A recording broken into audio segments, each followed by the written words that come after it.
Welcome to the Fantasy Audiobook. Tomb Raider. Martial Arts Master, sign into the 9-Yang Manual. Chapter 1. Beijing. In a courtyard near Panjiayuan, a young man in his 20s was holding a tang sword and dancing in the courtyard. Chi-chi-chi. Wherever the blade passed, the air seemed to be torn apart. As the speed of swinging the sword became faster and faster, a visible sword wind condensed around him. Puff. Suddenly, the young man swung the long sword towards the ground. The next moment, a blade light burst out from the blade, and the blade light was extremely hot, cutting a knife mark several meters long on the ground. The knife mark was several inches deep, and the surrounding floor tiles directly cracked into dense, spider-web-like cracks, and it seemed to be burned by a raging fire, charred. Whew! The young man slowly put away the knife and exhaled a foul breath. It's been 3 years, but my cultivation is still stuck at the peak of the 9th level of the acquired realm, and I can't break through the innate realm. Feeling the strong and pure true chi in his dantian, the young man couldn't help showing a bitter look on his face. Ding! The plot of the theft is about to start, and the system sign-in mode is turned on. The host only needs to sign in at the designated place of the system to get rewards. Suddenly, a cold mechanical sound rang out from his mind, but it made the young man's face suddenly show a touch of surprise. It's been 5 years, and the system finally spoke. I thought you gave a novice gift package and left. Sign in mode. You can get rewards as long as you sign in. A gleam of light flashed in the young man's eyes. When he thought that this was the so-called theft world, his heart couldn't help but surge. The young man's name is Ji Changge, and the name is quite ancient. In fact, his life experience is also not simple. Strictly speaking, he is not from this world. Because of a hangover, he woke up again and found that he had traveled through time. And he was still wearing. The body was still the same, and the clothes he was wearing were all put on. What surprised him was that his body had become smaller, and he looked like a child of 5 or 6 years old. He didn't know that he was hungover when he crossed over, and he lay on the side of the road after crossing over to this world. It happened that a kind-hearted grandmother saw him unconscious on the side of the road, and thought that some cruel parents had deliberately abandoned him, so she took him back. After realizing that he had crossed over, Ji Changge had been living with the old woman. And the world he crossed over to was almost the same as his previous life. This world was called Blue Star, and it was the 1980s in his previous life when he just crossed over. Ji Changge didn't know what the old woman's name was, but he only knew that her surname was Bai. It was not until the old woman's last words before her death 5 years ago, asking Ji Changge to bury her, that he finally understood what kind of world this was, and also knew the old woman's specific identity. Looking at the large characters on the tombstone next to the old woman, which read, Tomb of Blackback Old 6, Ji Changge was well aware of what kind of world he had traveled through. Blackback Old 6. He was ranked 6th among the old 9 sects, and his swordsmanship was the best among all the 9 sects. He once had the reputation of passing through the downtown, killing people along the street. His skills were unmatched in the entire 9 gates. And the old woman who adopted him was actually Aunt Bai, who was born in a brothel and was devoted to Blackback Old 6. When Blackback Old 6 died, it was Aunt Bai who carried him out of the city and buried him. Ji Changge was full of gratitude and respect for Aunt Bai, or Granny Bai. Although she was born in a brothel, she had no choice, but her heart was not dirty, and she was kind and loyal. After Blackback Old 6 died, who in the entire 9 gates cared? In the end, it was Granny Bai who collected the body. When he traveled to this world, his body was just a 5 or 6-year-old child. If Granny Bai hadn't adopted him, it would have been difficult for him to survive in the 1980s. Therefore, Ji Changge would go to pay tribute several times every year, not for anything else, just because she adopted him for 10 years. At the same time, not long after Grandma Bai passed away, the golden finger that he had been looking forward to for crossing over finally came. Ding! Congratulations to the host for crossing over to the world of Taozong, and the martial arts system of the heavens has begun to awaken. Ding! Start distributing the novice gift package. Ding! Congratulations to the host for obtaining the skills 9-Yang True Classic, Wudang 9-Yang Gong, Quangfeng Sword Skill, and a bottle of marrow cleansing pill. Ding! The pill has been put into the system space, and the host can use it at any time. The skills are being distributed. As the system's voice fell, a torrent of information immediately flooded into Ji Yu Cheng's mind. After a long time, he replied, "Come to your senses. Nine Yang Manual. This is one of the top martial arts in the world of gold martial arts. If you practice it to perfection, the true qi in your dantian will be inexhaustible. Moreover, when practicing other martial arts, you will get twice the result with half the effort." However, the Nine Yang Manual that the system rewarded him was even more terrifying, as if it came from a high martial arts world. This method is divided into 9 levels. When practiced to perfection, you can actually manifest 9 suns across the sky and enter the martial arts golden elixir realm. The martial arts practice path, from low to high, can be divided into there are 5 major realms: the 9th level of acquired nature, the 9th level of innate nature, martial arts master, martial arts grand master, and martial arts golden elixir. As for the more powerful realms, they are not recorded in the 9 Yang Manual. The Wudang 9 Yang Gong and Quangfeng swordsmanship are the skills in the ordinary gold martial arts world. The former was created by Wudang Master Zhang based on 1/3 of the 9 Yang Manual. When practiced to the peak, one can enter the peak of the 9th level of acquired nature. The latter comes from the swordsmanship of Tian Bogong, who travels alone for thousands of miles. There is no other swordsmanship in his swordsmanship. Well, the most important thing is the word, fast. Although he didn't know why, in the tomb robbing world, he was bound to a martial arts system instead of a tomb robbing system, but Ji Yu Chengge didn't bother. After all, the Zutian martial arts system is much more powerful than any tomb robbing system. After obtaining that 9 Yang Manual from the novice gift pack, Ji Yu Chengge immediately took out that marrow cleansing pill from the system space and prepared to take it to start practicing. There were only 3 pills in a bottle of marrow cleansing pill. After taking the pill, Ji Yu Chengge started practicing directly, but it was not until he started practicing that he found that the spiritual energy of heaven and earth in this tomb-robbing world was extremely thin. But even so, he still reached the 9th level of the acquired realm in just 2 years.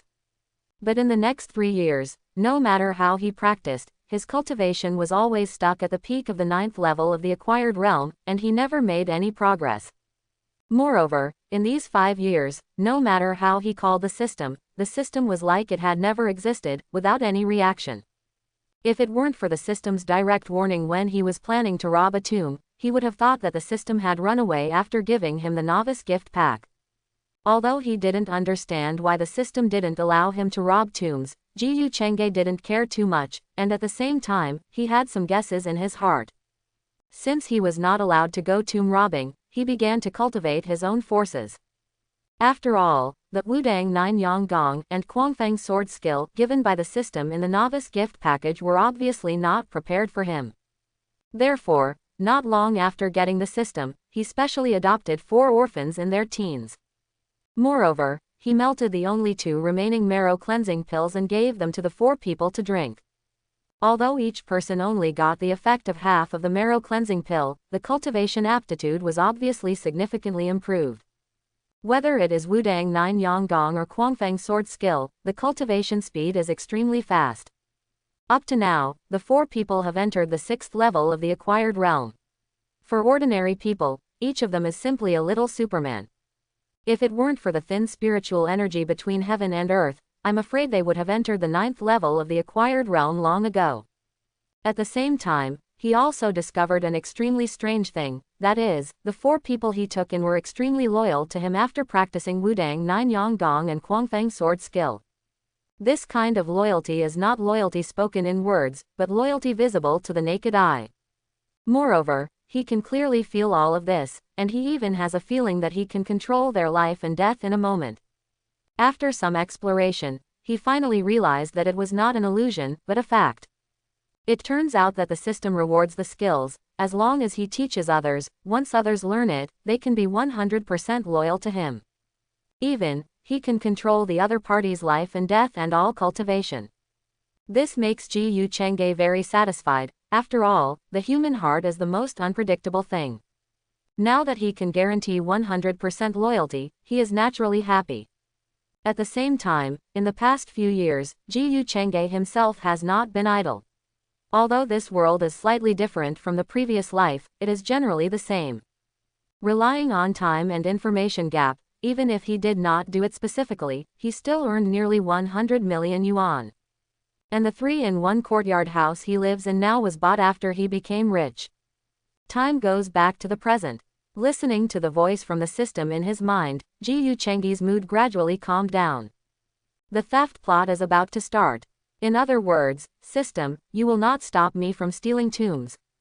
Ding, yes, host, this system is called the Zudian martial arts system. At this stage, only the sign-in mode is open.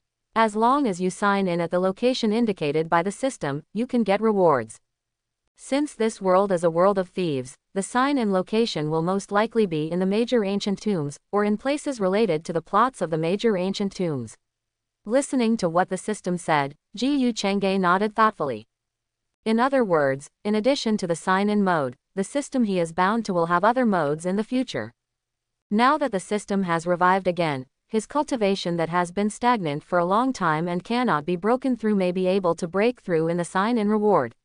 What a pity, if this world is full of spiritual energy, perhaps I would have already broken through to the innate realm, and even the 9th level of the innate realm is not impossible. Ji Yucheng sighed in his heart. However, with his current cultivation, if those ancient tombs were still the same as in his memory, even if he could not be said to be sweeping them, there would not be any big trouble. Of course, the cultivation of the peak of the 9th level of the acquired realm could not make him invincible. After all, this is the world of Taozong, and there are ancient gods between heaven and earth. Those ancient gods are extremely strange, and their abilities are beyond imagination. Not to mention the 9th level of the acquired realm, even if they are the 9th level of the innate realm, the martial arts master, and the martial arts grand master, he dare not say that he can win. Fortunately, these ancient gods are now either fallen or in deep sleep. In the short term, he does not have to face them, otherwise with his current cultivation, he really can't stand it. Ding, the system has issued a sign-in task. Please go to the tomb of the Jin Kingdom General in the Kwantong Army Fortress to sign in. If you sign in successfully, you can get a system reward. Ding, please sign in at the Crescent Hotel. If you sign in successfully, you can get a system reward. Quote. Ding, please sign in at Panjiayuan. If you sign in successfully, you will get a system reward. Listening to the series of sounds coming from the system, Ji Yucheng couldn't help but raise his eyebrows. The system has just been revived, and it has issued 3 sign-in tasks in succession. 3 sign-in tasks, if you can sign in successfully, I think you can get a lot of good things. The Jin Dynasty General's tomb and the Kwantong Army Fortress are not urgent. Panjiayuan and Xinyue Hotel are in the capital, so you can sign in first. The courtyard where he lives now is next to Panjiayuan. Naturally, the first place to sign in is Panjiayuan. With this thought, Ji Yucheng did not delay and swung the Tang sword in his hand. Clang! In an instant, the Tang sword instantly turned into a stream of light and fell directly into the scabbard of the weapon not far away. My lord, quote. Just then, a voice came from outside the courtyard. Then, a young man in black, about 20 years old, stepped forward. Hello, master. The young man came to Ji Yucheng, bowed respectfully, and then said, Master, the fat man Wang, who you have been paying attention to, has just arrived at our store and is planning to sell the jade pendant in his hand. Master, do you want to take a look? Oh, Fatty Wang is going to sell the jade pendant. Ji Yucheng raised his eyebrows when he heard this, then chuckled and said, I'm planning to go to Panjiayuan, so let's go and take a look. Yes, my lord. The young man saw this and replied respectfully, then followed Ji Yucheng's footsteps, walked out of the courtyard, and walked all the way to Panjiayuan. This young man was none other than one of the 4 orphans adopted by Ji Yucheng. He was also the oldest of the 4. The names of these 4 people were simple, directly using Ji Yu as the surname. The young man was called Ji Yu Yi. The other 3 were Ji Yu Ji Yu San, and Ji Yu Si. However, although these 4 guys were respectful in front of Ji Yucheng, they had been notorious in the antique market in Beijing for the past few years. Although Ji Yucheng had not gone to rob tombs in the past few years, since he knew that this was a world of thieves, how could he not be prepared? He specially opened a shop in Panjiayuan and Lulicheng, specializing in the sale of antiques and cultural relics. Now that the system has recovered, he will certainly often travel around the tombs in the future. When the tomb artifacts brought out of the tombs are sold in his own shop, right? The two shops in Panjayuan and Lulachang were suppressed a lot when they first opened. Especially Luli's son in Lulachang, who secretly used a lot of tricks. But in the end, Ji Yu Chengge didn't even show his face. Ji Yu Yi and his 4 men directly beat up dozens of Luli's son's men, forced Luli's son to kneel down and kowtow to apologize, and compensated a lot of antiques and cultural relics before they gave up. So far, in the antique market in Beijing, Ji Yu Yi and his men have been regarded as untouchable by many people. Among them, Ji Yu Chengge, the boss of Ji Yu Yi and his 4 men, is even more curious about what kind of person he is. But Ji Yu Chengge has been living in seclusion for the past few years, and not many people know that he is the boss behind Ji Yu Yi and his men. The two strolled along the way and soon came to Panjayuan, until they stopped in front of a shop. Above the shop, there are 3 big characters engraved. Gujin Pavilion. Gujin Pavilion connects the past and present. This is the shop opened by Ji Yu Chengge in Panjayuan. This shop is not small, with 3 floors. The lobby, which is the first floor, covers an area of nearly 200 square meters, and is basically filled with fakes or things of unknown value. The second floor covers an area of more than 100 square meters, and all the items are genuine, with prices ranging from tens of thousands to hundreds of thousands. As for the third floor, it is divided into 2 areas, one of which is specially decorated. When there is nothing to do, Ji Yu Yi and his friends take turns to rest here and watch the shop. The other area, although only a few dozen square meters, is full of treasures without exception. It's a pity that the third floor is not full at this time. There are only a few treasures in the 2 shops. It can be said that the third floor is now just a decoration. System, start signing in. Standing in front of the door of Gujin Pavilion, Ji Yu Chengge was not in a hurry to go in, but spoke directly to the system in his mind.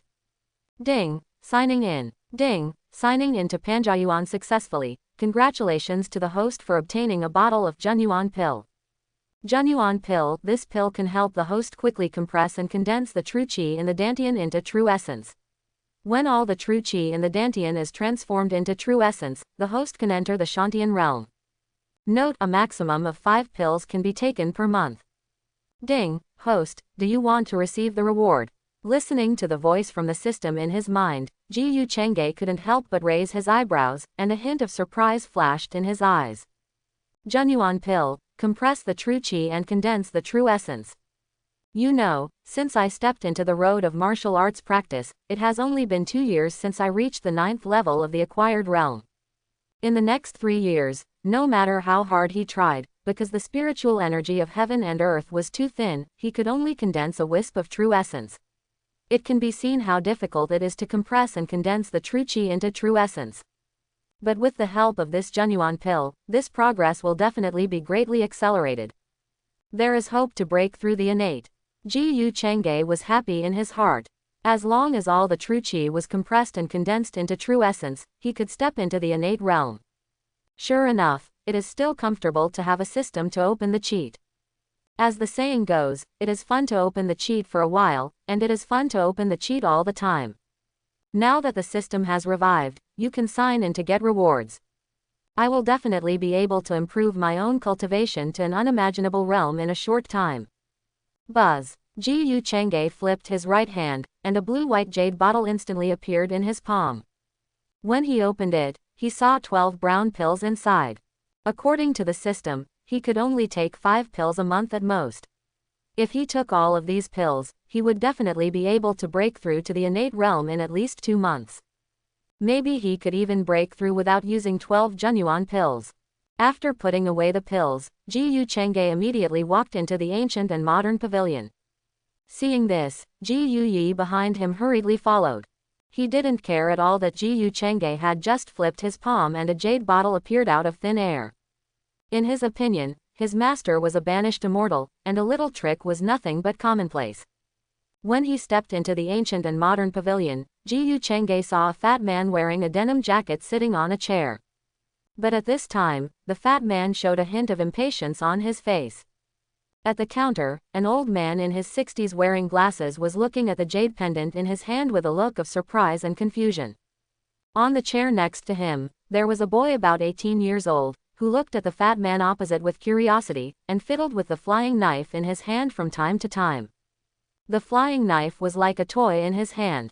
With a flick of his finger, it rotated and jumped in his palm for dozens of times, and then fell back into his hand again, but the blade did not hurt him at all. Fatty Wong was stunned by this scene.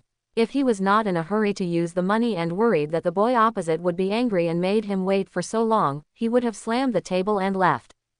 Master. As if seeing Ji Yu Chengge and Ji Yu Yi, the boy's eyes suddenly showed a touch of surprise, and he quickly stood up, took 2 steps forward, and said respectfully, "Old third, don't play with your flying knife in front of others. Be careful not to scare people." Ji Yu Chengge glared at Ji Yu San unhappily, which made him scratch his head with a dry laugh. "I don't know what's wrong with this kid. It's not enough to practice the wind sword technique on weekdays. In his spare time, he even figured out a flying knife technique." In the ancient and modern pavilion, Fatty Wong on the side was also quite embarrassed, but what made him curious was the way Ji Yu San addressed Ji Yu Chengge just now. "Master, what era is this? There is still such a title." Ji Yu Chengge also expressed helplessness. At the beginning, these 4 guys still called him Master. At first, he wanted Ji Yu Yi and the other 4 to call him Big Brother, or just call him Boss. But the 4 people just disagreed. After much persuasion, they just changed it to Master. After a long time, Ji Yu Chengge let them do what they wanted. "Chengge, I also looked at this jade pendant for a while, but I didn't find any valuable information. The jade is ancient jade, but it has no other value. It's not worth your personal visit, right?" At this time, the old man with glasses who had been looking at the jade pendant stood up and asked with some confusion and doubt, "Uncle Yuanfu, it has nothing to do with jade."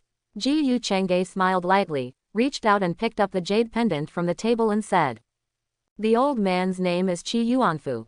From his surname, it can be seen that he is a member of the Qi family of Jiamen, but he is not a direct descendant of the Qi family. Now he is the court attendant of Gujin Pavilion." The reason why Ji Yu Chengge knew him was because he had seen this guy when he was a child, and he also knew Granny Bai. Granny Bai has always treated Qi Yuanfu as a junior, and after a few visits, Ji Yu Chengge and him have become more familiar with each other. Later, when he opened an antique and cultural play shop, he specially invited Qi Yuanfu to come out and be the court attendant of Gujin Pavilion. Usually, he can not only manage the shop for him, but also help him identify various antiques and cultural play. Although Qi Yuanfu is not a direct descendant of the Qi family and has no attainments in Kimin Basu, he is a real expert in identifying antiques and cultural play. Whether it is ceramics, calligraphy and painting, or jade, he knows everything. Even in miscellaneous items, he can be considered quite proficient. It is precisely because of Qi Yuanfu's help that his 2 shops can gain a foothold in Panjiayuan and Lulacheng. Otherwise, relying on personal strength alone, the shop cannot stand in the antique world. At this moment, when hearing what Ji Yu Chengge said, Qi Yuanfu couldn't help showing a hint of surprise in his eyes. "It has nothing to do with jade. Could it be that Ji Yu Chengge came here today specifically because of this fat man?" Looking at the fat man Wang who was a little restless in front of him, Qi Yuanfu was puzzled. Is there anything about this fat man that is worthy of Ji Yu Chengge's attention? Although he was a little puzzled, he didn't think much about it, and he didn't worry that Ji Yu Chengge would be deceived. With Ji Yu Chengge's strength, even those people from the 9 gates would never be his opponents, let alone this fat man in front of him. After taking a few glances at the ancient jade in his hand, Ji Yu Chengge didn't care. This piece of jade does look like an ancient jade with the same material, and the price is only worth a few thousand or tens of thousands at most, but the value hidden in it is not cheap. After all, this jade is related to the ancient city of Jingju, and some of the words on it are ghost cave text. In the hands of people who are interested in the Jingju ancient city and the ghost cave clan, even if they spend tens of thousands of dollars, they will definitely not be stingy.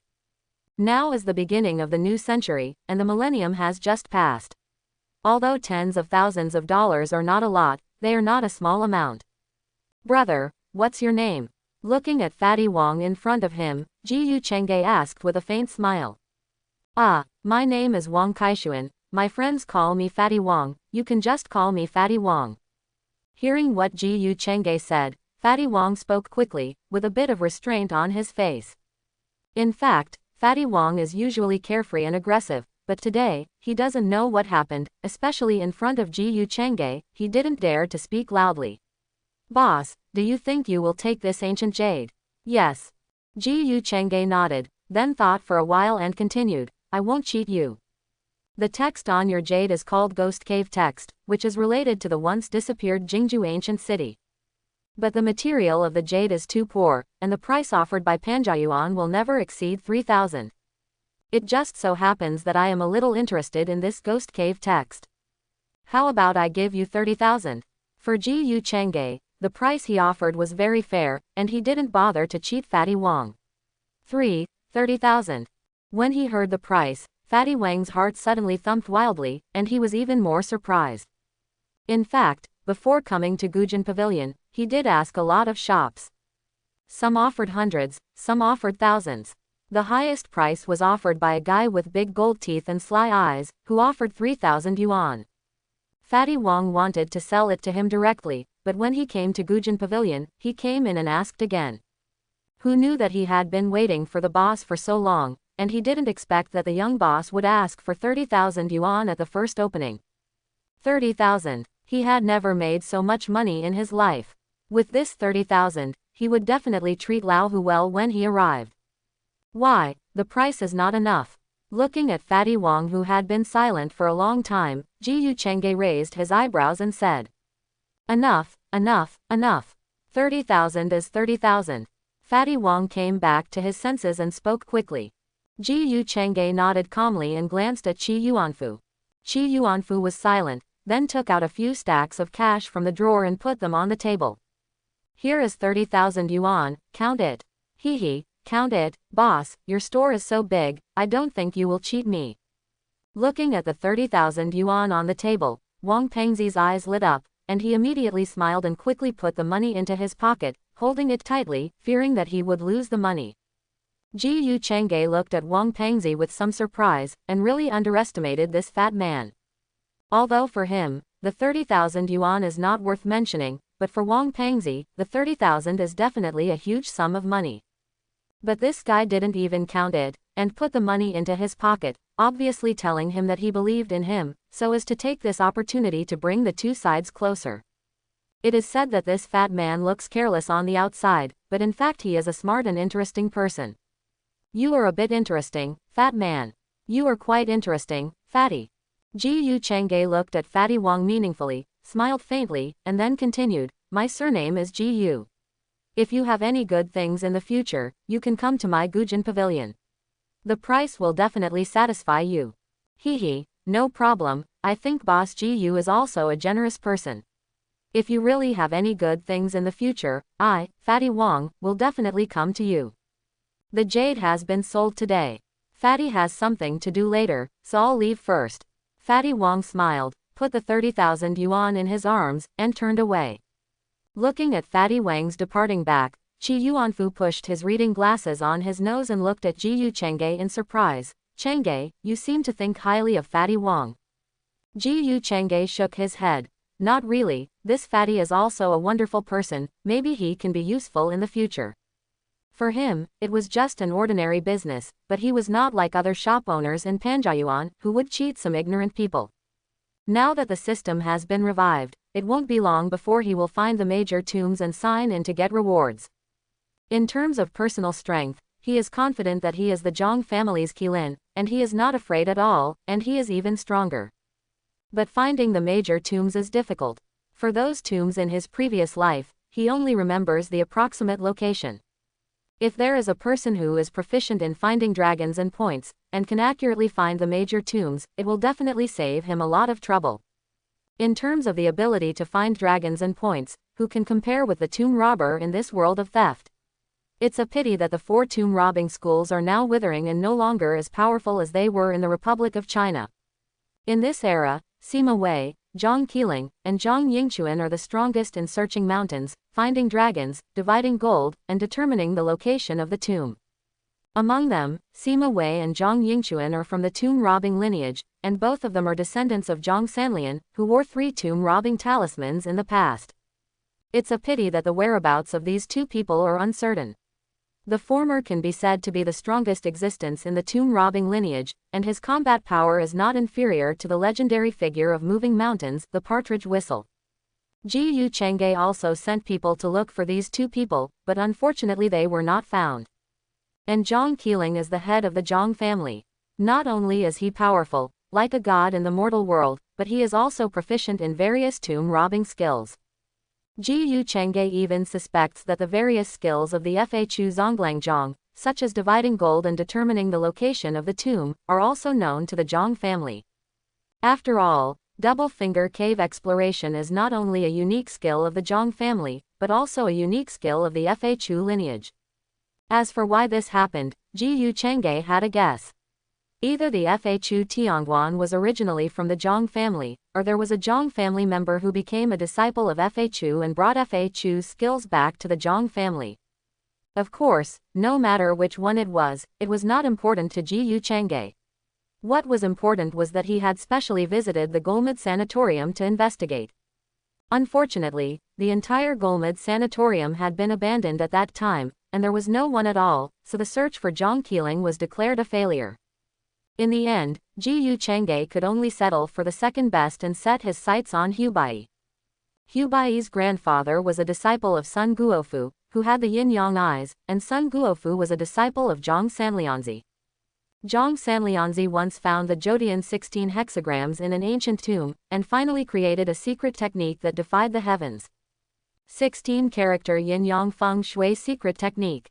This technique is divided into two parts, the upper part is feng shui, and the lower part is yin-yang.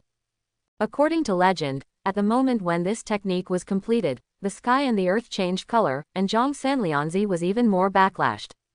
Because of this, Zhang San's chain destroyed the second half of the yin-yang technique.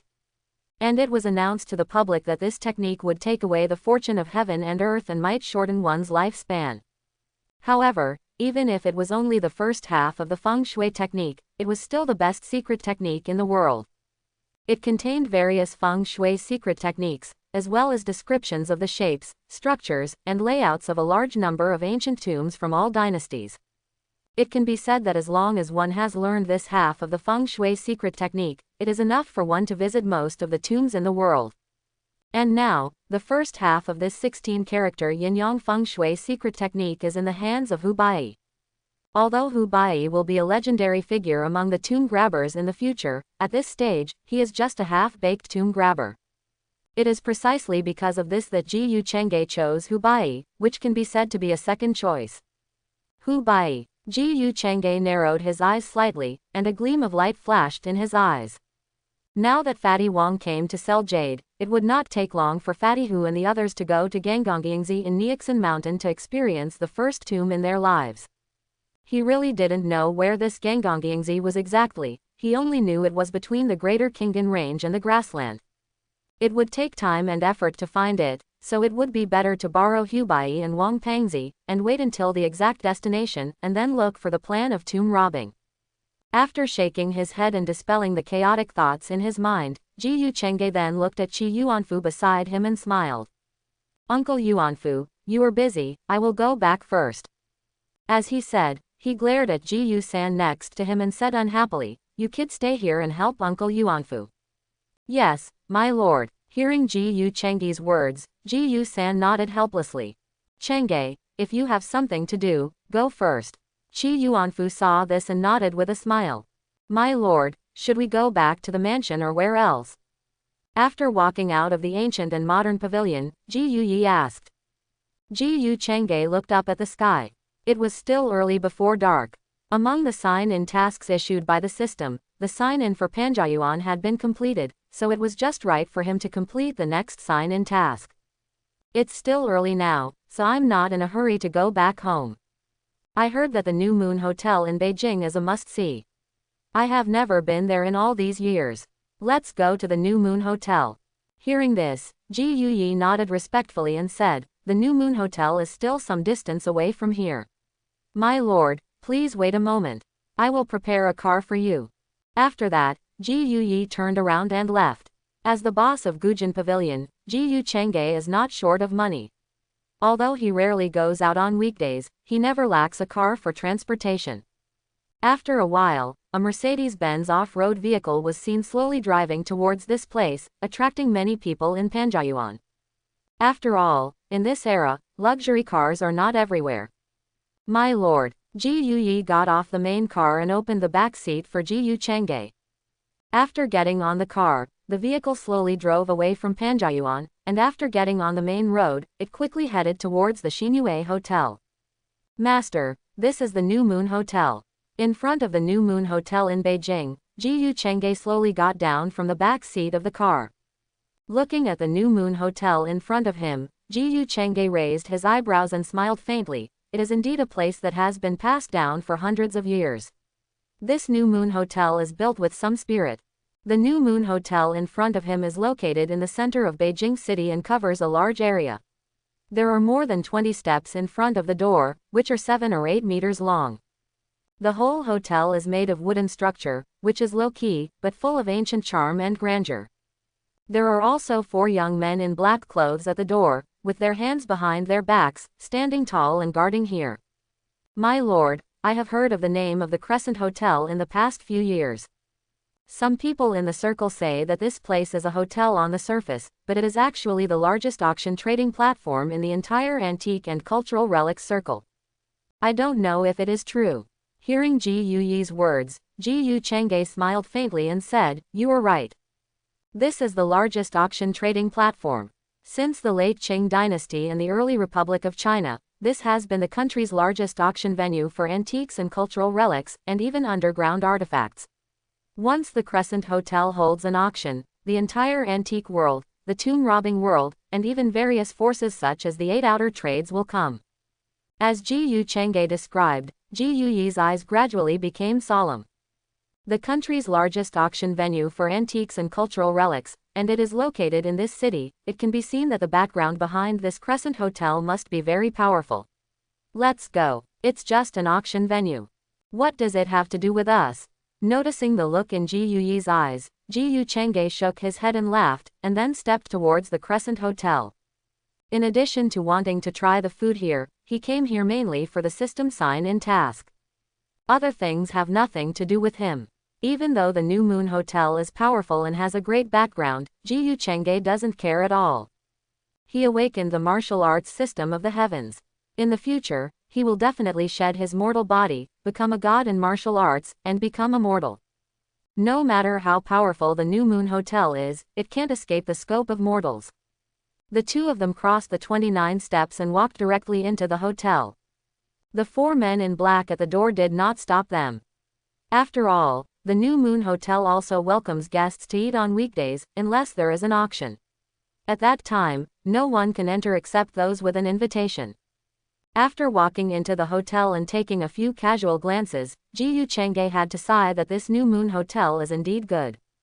The entire first-floor lobby is extremely grand and elegant. In addition to a wooden platform in the middle, there are many tables and chairs around.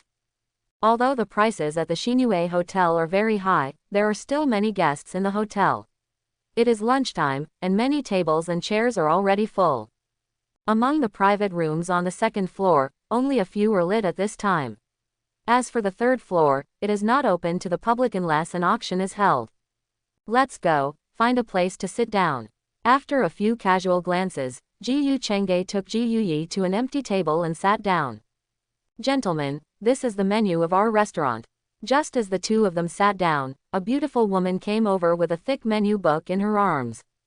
She casually reached out to take the menu book and flipped through it for a few times, then threw it back and said calmly, "Give me some of your Xinhua Hotel's signature dishes, and a pot of longjing before the rain." "Okay, sir." The woman heard the words, her expression did not change at all, she nodded and turned around and left. "Listen to me." Looking at the woman's back as she left, Ji Yu Chengge couldn't help but flash a strange color in his eyes. The reason why the New Moon Hotel was able to remain stable in this city, in addition to its powerful influence and background, was because of its listening slaves and stick slaves. These listening slaves and stick slaves were all trained by the New Moon Hotel since childhood. The listening slaves were female and had amazing hearing. Even if they were dozens of meters apart, they could clearly hear what others were saying. The main force is the stick slave. Each stick slave has extraordinary skills. 3 or 5 ordinary strong men may not be able to get close to them. It can be seen that the stick slaves are very powerful. And the woman just now is obviously the listening slave of the Crescent Hotel. Ding, the host has arrived at the Crescent Hotel. Do you want to sign in? At this moment, the voice of the system began to sound in Ji Yu Chengge's mind. Sign in. Ji Yu Chengge answered without thinking. Isn't it to sign in and get rewards to come to this Crescent Hotel? Ding, signing in. Ding, signing in successfully. Congratulations to the host for obtaining martial arts chi seeing technique. Ding, does the host want to receive the reward? Hearing what the system said, Ji Yu Chengge nodded and said secretly, receive. Ding, rewards are being distributed. Buzz. As the voice of the system fell, a torrent immediately emerged in Ji Yu Chengge's mind. Martial arts chi seeing technique, a special martial arts secret technique that can view other people's luck and martial arts cultivation talents. There are countless creatures in the universe, and each one has his or her own luck, and their talents in martial arts practice are also different.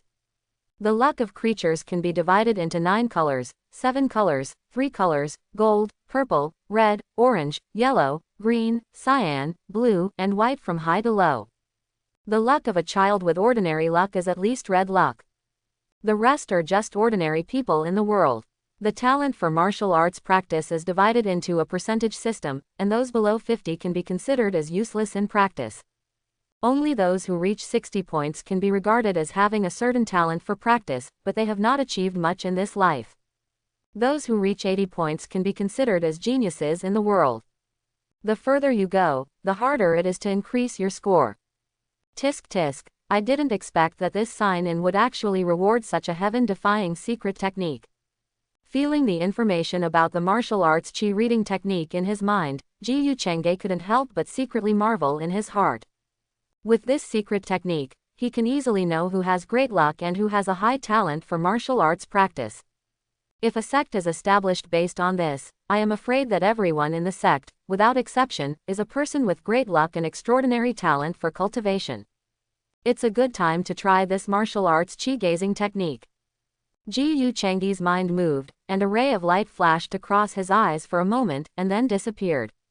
When he looked at the entire Crescent Hotel again, everyone's head was actually wearing a halo in number of different colors. The guests of the Crescent Hotel, and even those listening slaves and stick slaves, basically have luck between blue and white, and are ordinary passers-by. And the martial arts cultivation talent of these people is even more pitiful, none of them is more than 30. These people, even if they spend a lot of resources, can't break through the 3rd level of the acquired realm in their lifetime, except for waste. Ha! Suddenly, Ji Yu Chengge exclaimed, and looked at the back of the Crescent Hotel with some surprise. In that direction, there was actually a flash of orange luck light, and on that light, a number appeared. 73. Interesting, orange luck, and martial arts practice talent, it has reached 73 points. Ji Yu Chengge's eyes showed a trace of surprise, but he soon understood. Orange luck, in this world of pirates, even if it is not the son of luck, it is also an extremely important person. And in this Crescent Hotel, who can be called an important figure in pirates, and also has a martial arts practice talent of 73 points, except Zhang Yushan, he really can't think of anyone else. Although 73 points of martial arts practice talent is not a genius, if you have the spiritual energy of heaven and earth and step into the road of martial arts, you will definitely have a cultivation level above an 8 in the future. If you pour some resources into it, it is not impossible to become a martial arts master. As for the Grand Master, it is nothing but a fool's dream. Zhang Yushan. Ji Yu Chengge's eyes flickered slightly, and then he shook his head secretly. Even if Zhang Yushan had a certain talent for martial arts, he still looked down on him. I don't know how talented Ji Yuyi is in martial arts. Thinking of Ji Yuyi beside him, Ji Yu Chengge couldn't help but look at him curiously. This is... Looking at the dark yellow luck light ball flowing above Ji Yuyi's head, Ji Yu Chengge couldn't help but be a little surprised. Dark yellow luck, this kind of luck is definitely much stronger than ordinary people. But the luck of ordinary people has long been fixed, but the luck light ball above Ji Yuyi's head is actually changing slowly, and even has a tendency to transform into orange.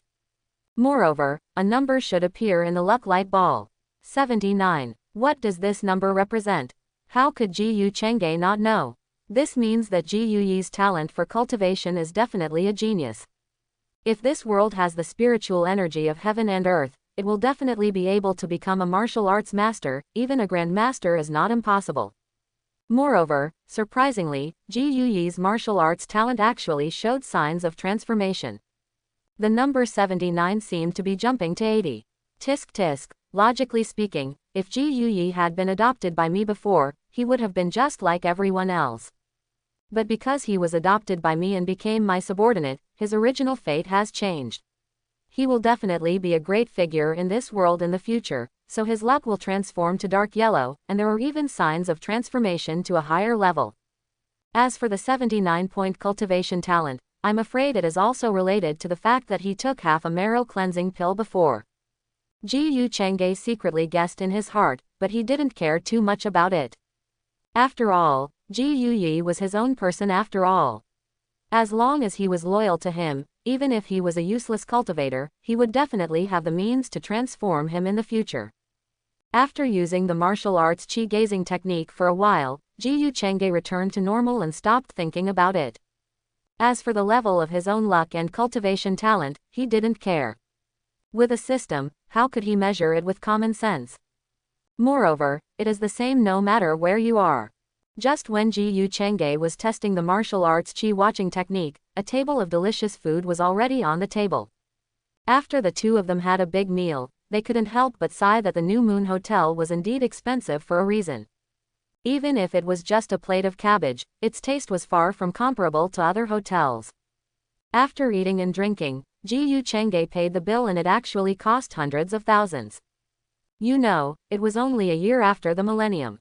The two spent hundreds of thousands of yuan on a meal. If it happened in a dozen or 20 years, it would be considered extremely luxurious, let alone now.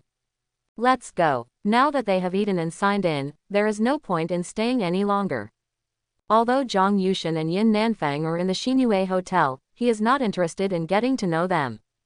After the two paid the bill, they turned around and left the Xinyue Hotel. At the entrance of the Xinyue Hotel, Ji Yu Chengge paused slightly, then turned around and looked up at a window upstairs. Interesting. Ji Yu Chengge's mouth curled slightly, and then turned around and got in the car. As the car drove into the long street, it soon disappeared in the traffic. Old man, it seems that he has found you. In an office, Yin Nanfang, who was wearing a black dress and showed her royal sister style, sneered at a handsome young man beside her. This young man was none other than Zhang Yushan, the adjutant of the Zhang family who had lived for nearly 100 years. Just from the strength of the 4 people under his command, they are different from ordinary people. Besides, I can't hide. Isn't it normal for him to find me? Zhang Yushan turned slowly, lowered his head and fiddled with the 2 rings on his wrist, and said with a faint smile. The boss behind this Gujin pavilion has been quite mysterious in the past few years, but I didn't expect that he would come to my Xinyue Hotel today. What do you think he wants to do? Looking at Zhang Yushan's indifferent expression, Yin Nanfang couldn't help rolling his eyes, and then his face was slightly puzzled. What's so mysterious? Since the 4 people under his command became famous, we have already investigated him. After all, he is still a member of my 9 gates. Zhang Yushan shook his head, put his hands behind his back, and looked through the window at the long street below where the lights were already on. A member of the 9 gates. Hey, old man, he is not a member of the 9 gates, and he has never told the public that he is a member of the 9 gates. Yin Nanfang heard this and said with disdain. No need to say. From the moment he was adopted by Aunt Bai, he has been inseparable from the 9 gates. Who is Aunt Bai? She is the person that 6th Master loves the most. This is a fact recognized by all the people in the 9 gates. 6th Master died early, and the 6th gate has been without a master for many years. In the future, the 6th gate should be handed over to Ji Yu Chengge. Zhang Yushan's face was calm, but his voice was full of unquestionable meaning. Old man, don't be so self-indulgent. When Blackback Old 6 died, none of you took care of him. Or did Aunt Bai carry his body out of the city to bury him? Do you think Ji Yu Chengge would not hate the 9 gates? You know that during that period, our 9 gates were busy with their own affairs. We didn't even know about 6th Master's death until later. How can you blame us? Zhang Yushan's face darkened and he retorted in a deep voice. Yin Nanfeng smiled sarcastically. In the end, it's your own business in the 9 gates. I'm too lazy to care about you. After speaking, Yin Nanfeng turned around and walked out of the office directly. Ji Yu Changge. Zhang Yushan's expression was slightly condensed. His eyes looked towards the long street, but his heart was in endless speculation. Why did the 4 people under his command have such strong strength? Does he have such skills? My lord, when we left just now, someone seemed to be staring at us in the Xingyue Hotel. Inside the car, in the main driver's seat, Ji Yuyi said in a slightly cold voice. Nothing. Don't worry about it. Ji Yu Changge shook his head and said calmly. Yes, my lord. Although he didn't understand why Ji Yu Changge said that, Ji Yuyi didn't ask him to the end. He nodded and stopped talking, but concentrated on driving. Zhang Yushan. Ji Yu Changge narrowed his eyes slightly, and a barely perceptible light flashed in his eyes. He knew exactly who was in that look just now. Who else could it be except Zhang Yushan, the former adjutant and the current president of the Jiamen Association? In recent years, the business of Gujin Pavilion has been getting better and better. In addition, Ji Yuyi and his men have a bad reputation, and Qi Yuanfu from the Jiamen Qi family is the court attendant of Gujin Pavilion. How could the Jiamen and Xingyue Hotel not have investigated him? As long as you check carefully, it is easy to find that the white granny who adopted him is the original Aunt Bai. And with the relationship between Aunt Bai and Blackback Old Six, his relationship with the 9 gates cannot be separated from the outsiders. Now the 9 gates are in a precarious situation, and the Wang family and other organizations are eyeing them covetously. As the president of the 9 gates Association, Zhang Yushan has been committed to developing the 9 gates and preventing them from falling. Now, there is suddenly an uncontrollable Ji Yu Changge, who is also related to the original Blackback Old Six. How could he not want to thoroughly figure him out and use him for his own benefit? Unfortunately, for Ji Yu Changge, he never thought that he had any relationship with the 9 gates. It would be fine if he didn't come to provoke, but if he dared to come and was still obsessed, then don't blame him for being cruel. At the same time, when Ji Yu Changge went to the Xingyue Hotel in the afternoon, Fatty Wang also successfully picked up his childhood friend Hu Bai at the train station. The two hadn't seen each other for many years, so naturally they exchanged greetings, and then Fatty Wang took Hu Bai to a shabu-shabu restaurant to eat and drink. On the dining table, there were all kinds of empty plates, and the floor was filled with wine bottles. Hu Ba had a drunken look on his face, and he burped, but he looked very sober. He looked at Fatty Wang opposite him with some concern and said, Fatty, didn't I hear last time that you were reselling some pirated discs? How much money can you make from that? Why did you treat me to such a big meal today? Old Hu, don't worry, Fatty is rich now. After hearing this, Fatty Wang waved his hand and told Old Hu about the jade pendant he sold in the afternoon without hiding anything from him. Bang! Single quote. Hu Bai slapped the table heavily, looking a little surprised, and said with a little anger, Fatty, you sold the jade pendant your father left you to someone else. Don't worry, Lao Hu, yes, I sold it, but I didn't want to. Since you went to the army, I have been living by reselling pirated CDs, and I can't make any money. Now that you are back, I must show my appreciation. And I sold that broken jade pendant for 30,000. Do you know what it means? This is 30,000. Fatty is not at a loss. How much? 30,000. Hearing Wang Pengzi's words, Hu Bai was shocked, his eyes widened, and he couldn't believe it. 30,000. This is not a small amount.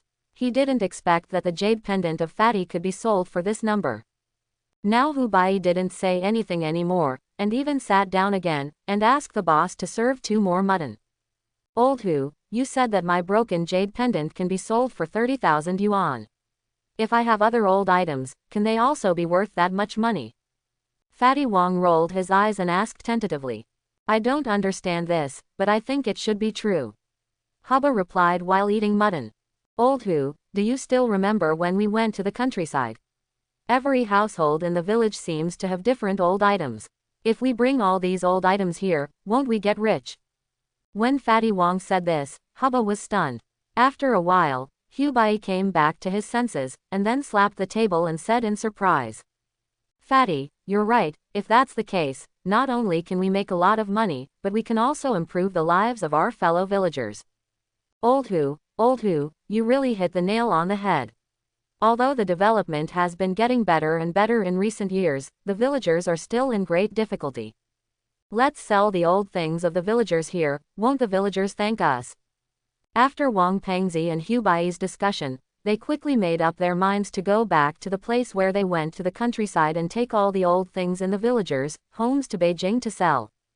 The more they talked, the more excited they were. They didn't even drink and went back to discuss things.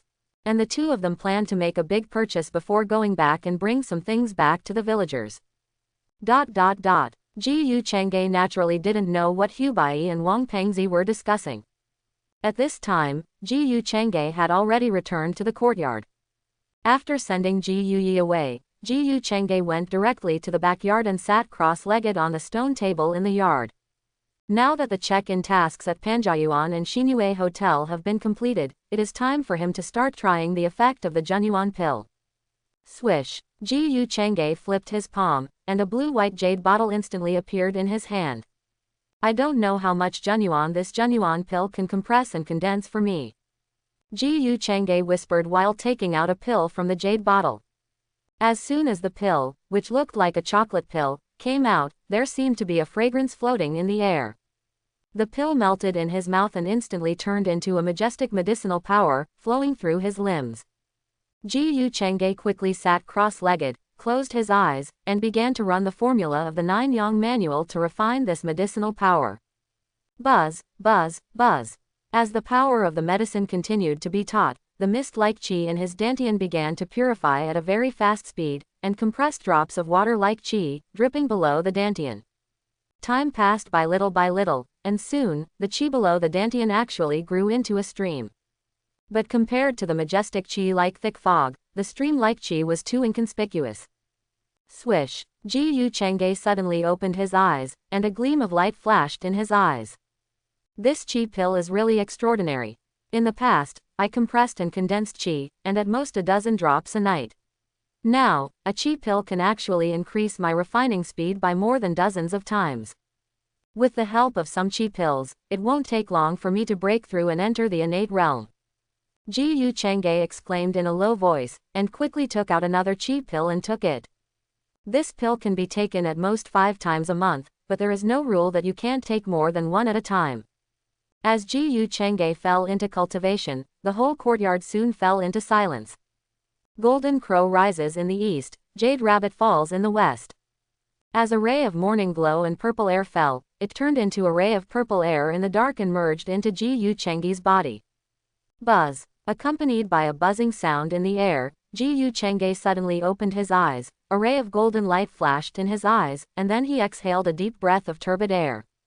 Swish! A gas-like white mist, like a long sword, was exhaled in an instant, breaking through the air several meters in front of him without dissipating.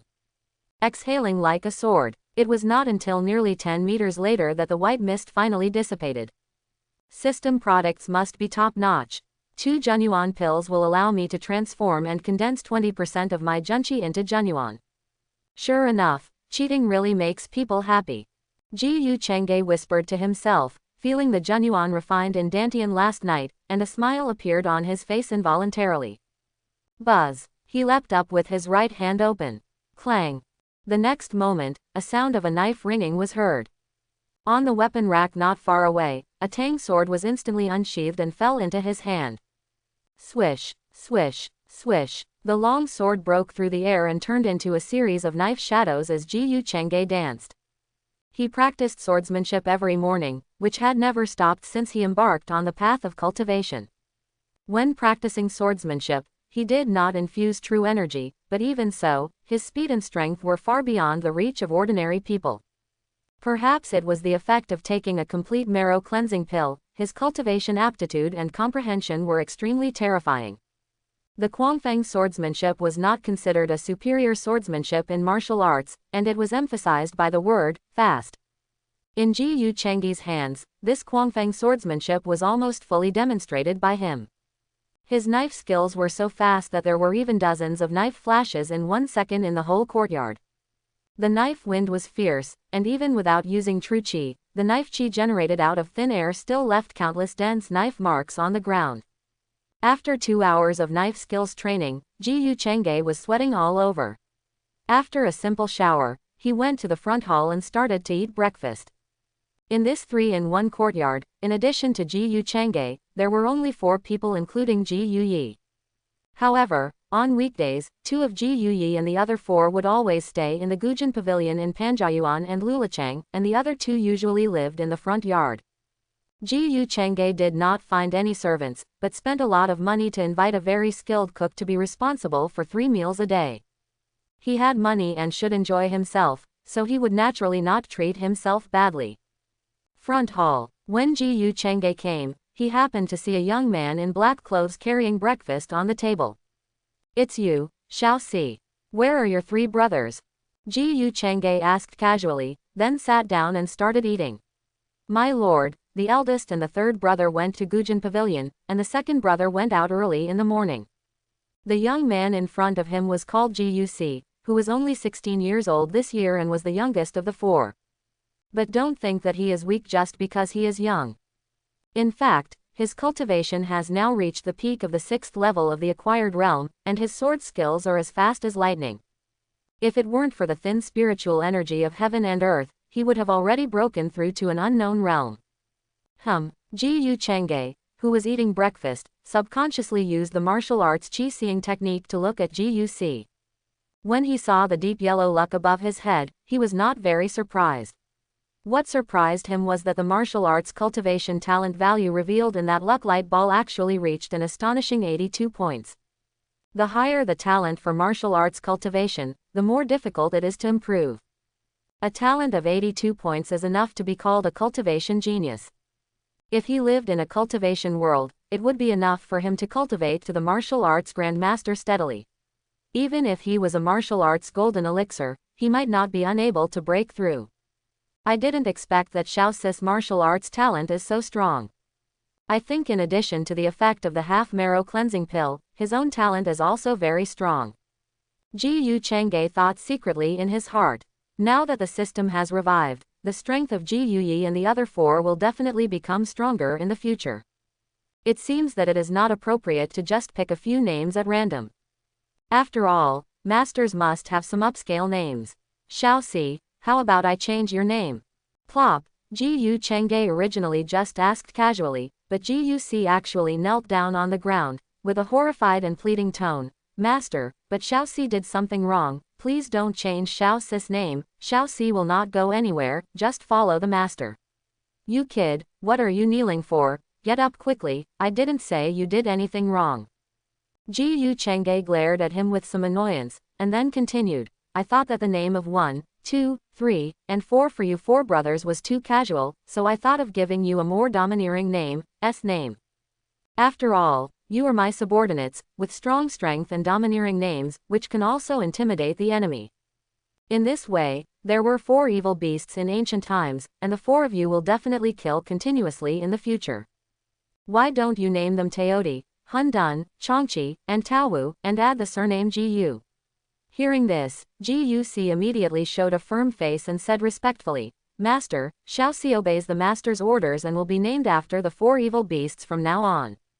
"Well, get up, don't kneel down all the time in the future. The 4 names of the 4 evil beasts, you 4 brothers, discuss which one to use." Ji Yu Chengge waved his hand and said, "Yes, master." Tap tap tap. Just then, a burst of hurried footsteps suddenly came from not far away. Soon, a young man who looked 18 or 19 years old walked in. This young man was none other than Ji Yu San. "My lord, I just got the news that Fatty Wong picked up a man named Hubai at the station yesterday. The 2 of them went to the station early in the morning with a lot of things. It seems that they are going on a long journey." Hearing Ji Yu San's words, Ji Yu Chengge raised his eyebrows. It seems that these 2 are going to Nigxinshan Gangongyingzi. In this case, I should also leave. Xiao San, Xiao Si, you 2 get ready, we should also go on a long journey. Hearing Ji Yu Chengge's words, Ji Yu San and Ji Yu Si's eyes suddenly lit up. They knew what Ji Chengge meant, that he was going to take them to the tomb. They have always been very curious about things like Zongzi in the tomb. Clang, clang, clang. The train rushed on the track, and the surrounding scenery retreated like flowing water. In a sleeper car, Ji Chengge sat by the window, looking out the window calmly. Beside him, Ji San and Ji Si could not hide their excitement. After all, they followed Ji Chengge out to rob tombs this time, but they had to work hard to win among the 4 people. At this time, the 2 had completely changed their names. In the fierce quarrel between Ji Yi and the other 4, they finally named them in order. Ji Yi was Teodi, Ji Yu was Hun Dun, Ji San was Chong Qi, and Ji Si was Dao Wu. From then on, the 4 people were named Ji Teodi, Ji Hun Dun, Ji Chong Qi, Ji Dao Wu. From then on, the names of the 4 beasts of the Ji family were completely finalized at this moment. Of course, in private, Ji Chengge would still call them 1, 2, 3, and 4. My lord, I have arranged people to follow Hubai and Wang Pangzi. When we get to the station, I will also arrange vehicles. By then, our speed will definitely be much faster than theirs. Looking at Ji Chengge sitting in front of the car window, Ji San walked up and said with a smile. Not bad. Hearing this, Ji Chengge smiled and nodded and praised. If no one is arranged to follow, I am afraid that it will take a lot of time to find Gangongyingzi after arriving at the station. The train was moving forward with a clatter.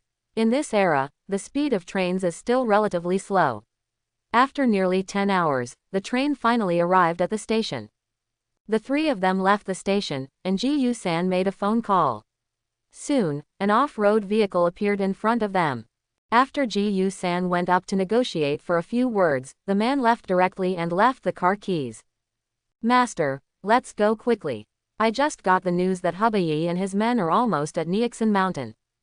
Ji Chengge nodded, and the 3 of them got in the car. The off-road vehicle quickly left the station and headed towards the direction of Daxinganling. Ji San drove very fast.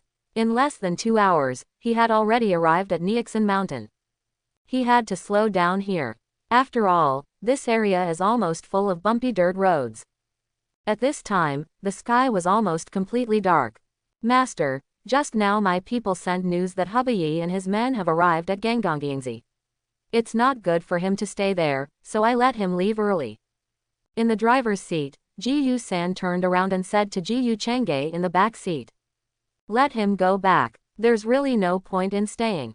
Ji Chengge nodded and looked out through the car window.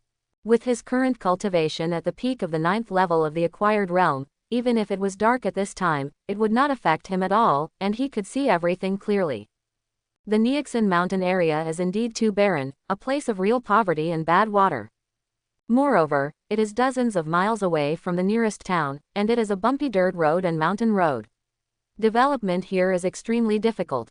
Whoosh, whoosh, whoosh. Suddenly, at this moment, a series of air-breaking sounds came, and then several crossbow arrows broke through the car window and rushed towards Ji San who was driving. Sheila, seeing this scene, Ji San hurriedly stepped on the brakes and instantly grabbed 3 crossbow arrows with one hand. My lord, it seems that there are some unexpected surprises today. Ji San's face was slightly cold, and Ji Si's eyes burst out with an amazing murderous intent. Ji Chengge narrowed his eyes slightly. It seems that there was no such thing in the original time and space, right? Moreover, he was very curious about who would rob people on the road. The crossbow arrows were not meant to kill Ji San, and they were only aimed at Ji San's shoulders. But the other party had no intention of killing, so why did he do that? Suddenly Ji Chengge raised his eyebrows and looked at the car door on the left. Click. I saw a woman wearing a tight leather jacket and a high ponytail, holding a crossbow in one hand and a dagger in the other, and she opened the car door and got in instantly. Drive quickly, or I'll kill him. As soon as the woman opened the back seat and got in, she directly placed the dagger across Ji Chengge's neck, and the crossbow in her hand was aimed at Ji Si in the passenger seat. Beauty, what are you doing? Ji Chengge looked at the woman in front of him with some curiosity. This woman was obviously specially trained and her skills were far beyond ordinary people. And with his eyesight, he could tell at a glance that the other person was wearing a human skin mask on her face. However, the woman was obviously seriously injured at this time. There were 3 knife wounds on her thigh and arm, and even a gunshot wound on her abdomen. The blood was all over the cushion. What are you talking about? Drive. The woman glared at Ji Yu Chengge fiercely and shouted in a very cold voice. But with such serious injuries, her words were obviously weak and powerless. Interesting. Zhang family. Looking at the woman in front of him, especially her extremely slender index and middle fingers on her right hand, Ji Yu Chengge couldn't help but curl his lips slightly. Third son, drive. Yes, master. Ji Yu San nodded in response, preparing to continue driving, while coldly saying, Little 4, keep an eye on her. If she dares to go too far and does anything that is not good for the master, kill her first. I want to make her live a life worse than death. Don't worry. Ji Yu Sis' expression was cold, and his eyes were condensed with unprecedented murderous intent. Dare to threaten the master, even if it is impossible to pose any threat to the master, it is still unforgivable. At this time, the woman obviously also realized that the 3 people in the car were not ordinary people. But now, she had no other choice. Bang bang bang. Just then, there were gunshots, and bullets shot directly at the few people through the car window. Obviously, those who fired the guns were going to shoot them to death. Be careful. At the same time, the woman with a high ponytail rushed towards Ji Yu Chengge and pressed her head on the cushion to prevent being hit by bullets. Today's incident blames me. I have implicated you. The woman's voice was filled with despair and guilt. She had fled all the way here and thought she could have a chance of survival, but she didn't expect that before she died, she would implicate others. Leave someone alive. Ji Yu Chengge's voice was a little cold. These guys were simply seeking their own death. Yes, my lord. Ji Yu San and Ji Yu Si shouted in response, and the anger in their hearts had completely erupted at this time. The 2 men opened the car door instantly and rushed towards the bullets at high speed. Bang, bang, bang. The bullets were almost like a rain of bullets in the dark night. If it were an ordinary person, they would definitely die. However, Ji Yu San and Ji Yu Si were like ghosts, running in the dark night. Chapter 11. In the forest, Ji Yu San flew dozens of meters in an instant, and several flying knives were spinning around him. The dense rain of bullets around him seemed to be nothing to him, and he easily dodged all the bullets. Die. In the dark night, with a cold voice, he waved his right hand, and the flying knife wrapped in his true energy quickly shot forward. Its speed was so fast and its power was so strong that it even tore the bullets in half. What? Seeing this scene, several men in black were shocked, but before they could come to their senses, the flying knives had pierced their throats. Puff! Blood splattered and fell in the long night. The faces of the men in black were still full of disbelief until they died. They couldn't figure out that there were people in the world who could split bullets with flying knives. On the other side, Ji Yu Si had a cold expression, and a strong murderous intent appeared in his eyes. Although he was young, he had already experienced fighting. Although he had no sword in his hand, which greatly reduced his fighting power, he was still not comparable to these men in black. Boom! He punched out with his fist, and the true energy wrapped around his fist, even the air was blown up, and the head of a man in black burst directly, and red and white objects fell down. Buzz! Ji Yu Si jumped up, his legs like a whip and a battle axe, sweeping across, and several men in black actually had their lumbar vertebrae shattered and their hearts broken under this force. Their bodies flew out like kites with broken strings, and fell heavily to the ground, and their deaths were extremely miserable. In just a few tens of seconds, nearly 10 men in black holding guns died one after another, leaving only one person, who was so scared that he was dumbfounded on the spot, with an extremely terrified expression. You fool, who gave you the courage to attack us? Ji Yu San slapped the man in the face and cursed coldly. After the slap, the man's face suddenly swelled up, looking very funny. You, who are you? The man looked horrified, looking at Ji Yu San and Ji Yu Si in disbelief. He has seen a lot over the years, but he has never met such a non-human. Even if the Zhang family's skills are already strong enough, they are definitely not so amazing. Who is it? There is no need for a dying person to know too much. Ji Yu Si snorted coldly, stretched out his right hand like lightning, pinched the man's chin, and removed his jaw before he took poison to commit suicide. You still want to commit suicide in front of me. You are simply ignorant. Ji-Yu-san smiled coldly, pinched his neck with one hand, and walked towards the vehicle not far away. My lord, except for this person, all others will die. Ji-Yu-san threw the refined man to the ground, and then said respectfully to Ji-Yu Chang'e in the car. Looking at the high ponytailed woman who was already in a coma due to serious injuries in the car, Ji-Yu Chang'e couldn't help but raise his eyebrows, and then got out of the car. Please forgive me, my lord, for letting these scoundrels almost hurt you. Ji-Yu-san and Ji-Yu-si knelt on one knee, with a strong sense of self-blame in their words. Okay, get up, what does it have to do with you? Ji-Yu Chang'e waved his hand and said indifferently. What happened just now was too abrupt, even he didn't expect it, how could he blame the two of them? Have you found out the identities of these people? Looking at the black-clothed man who was lying on the ground with his jaw removed, Ji-Yu Chang'e asked curiously. My lord, we rushed here before we had time to interrogate them. Ji-Yu-san replied respectfully. Drag him down for a thorough interrogation, and by the way, see if there is any phoenix tattoo on his back. Ji-Yu Chang'e waved his hand and said expressionlessly. However, when he mentioned the phoenix tattoo, the man's eyes became obviously shocked and uneasy. Seeing this, Ji-Yu Chang'e already had a guess in his heart. It seems that these people are really from the Wang family. But everything will have to wait for Ji-Yu-san's interrogation to know. Please rest assured, my lord, if you can't pry open this person's mouth, I am willing to accept the punishment. Ji-Yu-san's face was solemn, and then he picked up the man with a grim smile and walked towards the forest. After a while, there were screams from the forest, and the sound alone made people feel a chill. Not long after, Ji-Yu-san was seen covered in blood, holding a flying knife in his right hand, and stepped towards the few people. My lord, that guy was quite tight-lipped, but after being stabbed 280 times, he managed to speak. Not only him, but also the backs of the bodies of other people, as the blood flowed up or the temperature was high enough, revealed a phoenix tattoo, just as my lord guessed. Phoenix tattoo. My lord, is this the Wang family you once mentioned? Hearing Ji-Yu-san's words, Ji-Yu-si's face was a little cold. Obviously, at this time, he was already full of unimaginable murderous intent towards the so-called Wang family. Wang family. Ji-Yu Chang narrowed his eyes slightly, and subconsciously looked back at the high ponytailed woman in the car. No wonder the high ponytailed woman was being hunted down, the Zhang family and the Wang family have always been incompatible. If she hadn't met them today, I'm afraid that the high ponytailed woman would have no choice but to die. My lord, this group of Wang family members are so bold, it's better to kill them directly in their lair and kill them directly. Ji-Yu-san's expression was fierce, and his voice revealed a cold murderous intent. The Wang family headquarters is hard to find, but it's not so easy to kill them.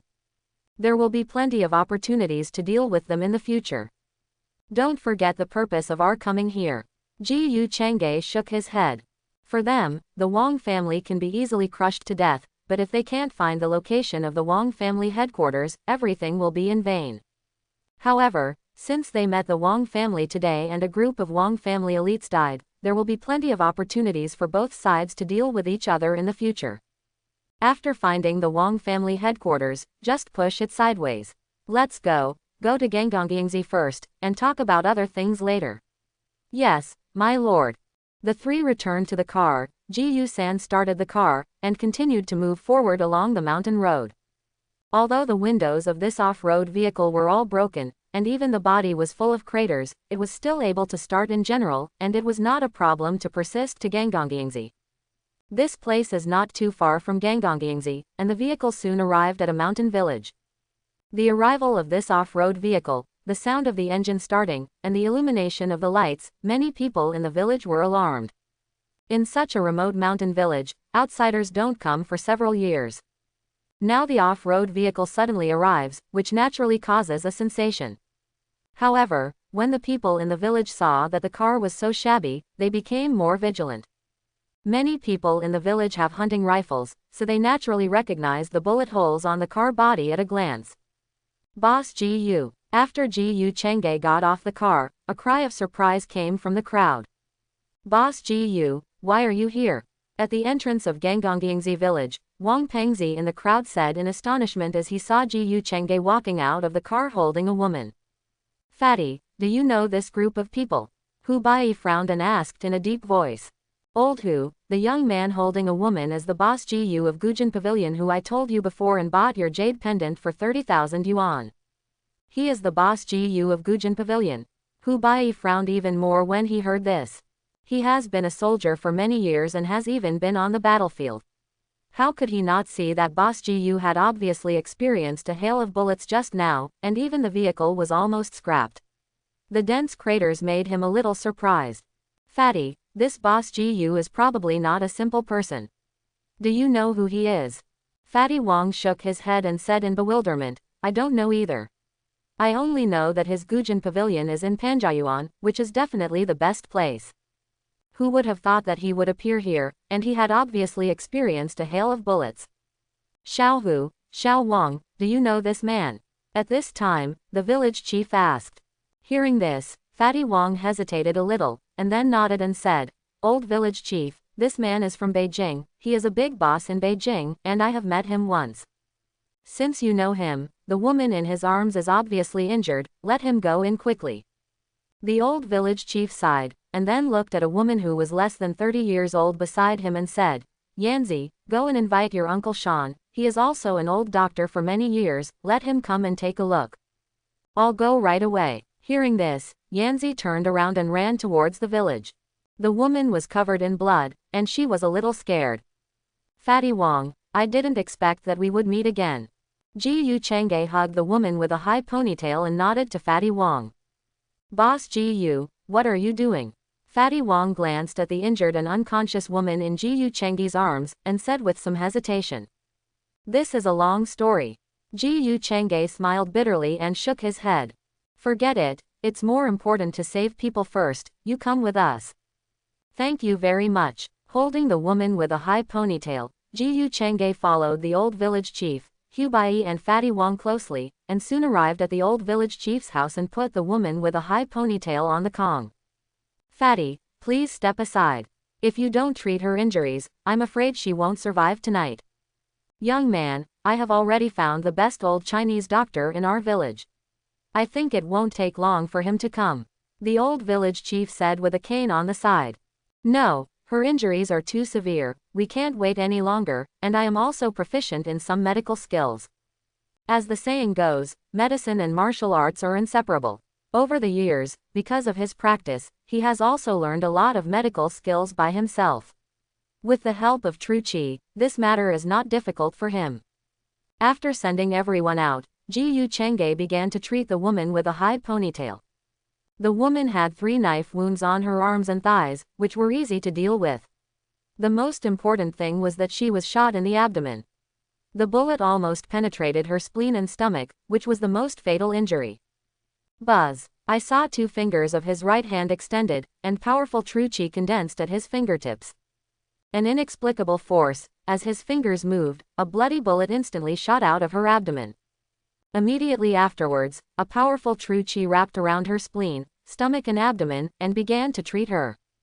Under the mysterious power of True Qi, the bleeding in his abdomen stopped at a speed visible to the naked eye, and the knife wounds on his arms and thighs were quickly treated at this moment.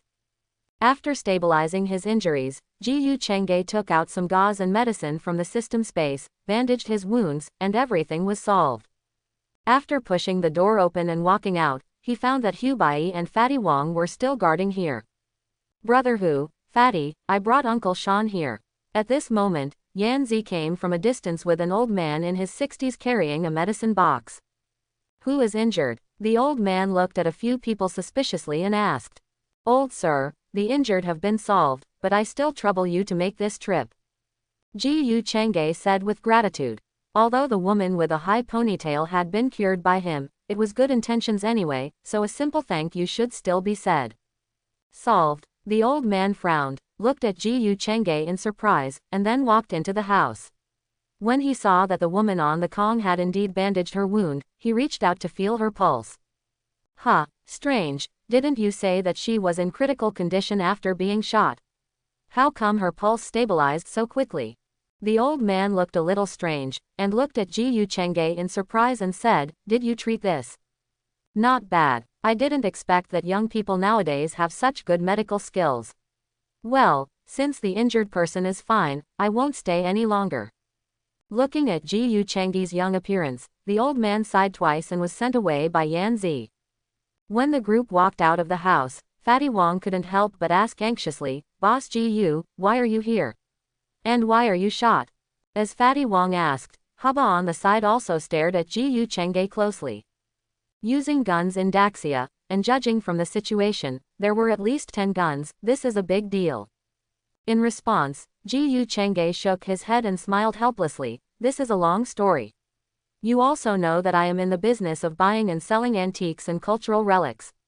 I wanted to go to the countryside to find some old objects, maybe I could find some treasures among them. As soon as I got to Niaxin Mountain, I met the woman in the house. She was being chased. Those people were all holding guns. If it weren't for us, she would have died today. Going to the countryside to find old objects. A woman being chased." Wang Pengzi looked at Ji Chengge in astonishment when he heard this, not knowing whether to believe it or not. Just as he was about to continue asking, Hu Bai on the side hurriedly stopped him and interrupted him, saying, "Fatty, Boss Ji just escaped death. It's getting late now, let them rest first." "Ah, yes, you see I forgot all this. Boss Ji, the old village chief has already prepared the room for you, I'll take you there now." After arranging Ji Chengge and the other two to stay in the room, Hu Bai hurriedly left with Fatty Wong. "Old Hu, why didn't you let me continue asking? This incident today is a bit suspicious." On the way back, Fatty Wong looked at Hu Bai with some doubts. "I say, Fatty, are you missing a string in your head? If it is true as Ji Chengge said, the people chasing the woman all carried guns, but Boss Ji and his 3 men survived, it is obvious that the other party was killed by them. Do you think that someone with such strength is an ordinary antique dealer?" Hu Ba scolded solemnly, and then continued. "Boss Ji suddenly came to Gangongyingzi. I'm afraid his purpose is not pure. Fatty, we have to keep an eye on him." Early morning. In a mud brick house, Zhang Haixing slowly woke up from her deep sleep. Hiss. She just woke up and felt a sharp pain in her abdomen. It was not until then that she suddenly woke up, and hurriedly endured the pain in her abdomen, sat up from the Kong, and looked around with a vigilant expression. Seeing that there was no one else in the house, she was slightly relieved, but she did not relax her vigilance when she suddenly came to this strange place. "Where is this? He saved me." Looking down at her arms, and the gauze wrapped around her abdomen, Zhang Haixing frowned, and her mind instantly recalled the handsome young man with a noble temperament. Since she was imprisoned in prison for several years and finally escaped by luck not long ago, who knew that she would be targeted by the Wang family again? She fled all the way, thinking that she would die, but she didn't expect to be saved. When she thought that the one who saved her was the young man who was threatened by her before, and in order to save her, she even took off her clothes. Seeing that her original leather jacket was gone and she was only wearing a piece of clothing, even though Zhang Haixing had lived for 60 or 70 years and had seen life and death, her face was still burning. Creak. In vain. At this moment, the door was opened from the outside. Zhang Haixing frowned and subconsciously wanted to take action. However, when she saw the person who pushed the door in, she was relieved. "Are you awake?" Ji Chengge walked into the room with a bowl of white porridge, and looked at Zhang Haixing struggling on the Kong, and couldn't help but raise his eyebrows. "You saved me. I'm sorry about what happened yesterday. I got you involved," Zhang Haixing said in a weak voice with helplessness. "Although I want to say it doesn't matter, it's true that you did get me involved. After what happened last night, I'm afraid I will soon attract the attention of the Wang family. Although I'm not afraid of the Wang family, it will always be troublesome to be targeted by them, isn't it?" Hiss. Ji Chengge's words made Zhang Haixing's pupils shrink immediately. She endured the stabbing pain in her abdomen and said in a deep voice, "Do you know the Wang family? Who are you? Is it important who I am? What's important is why you, a girl from the Zhang family, were hunted down by the Wang family to such a state." Ji Chengge smiled calmly and said calmly, "You are really not simple. How could an ordinary person know these things?" Zhang Haixing's expression became more and more vigilant. She stared at Ji Yu Chang'e with a pair of eyes, not daring to relax at all. Okay, why are you so nervous? I have helped you control your injuries yesterday. After drinking the white porridge, take some medicine later, and you will be able to recover after a period of good rest. As for me knowing the fight between the Zhang family and the Wang family, what's so strange about it? Do you really think no one knows your existence? Ji Yu Chang'e waved her hand, put the white porridge on the dining table, and said unhappily. Hearing this, Zhang Haixing was suspicious in her heart, but she also knew that Ji Yu Chang'e had no bad intentions towards her. Although she was puzzled, she did not continue to ask. Instead, she planned to investigate it carefully after leaving here. She had not eaten for 2 days, and she ate a large bowl of white porridge in no time. Ji Yu Chang'e brought her another large bowl for fear that she would not have enough.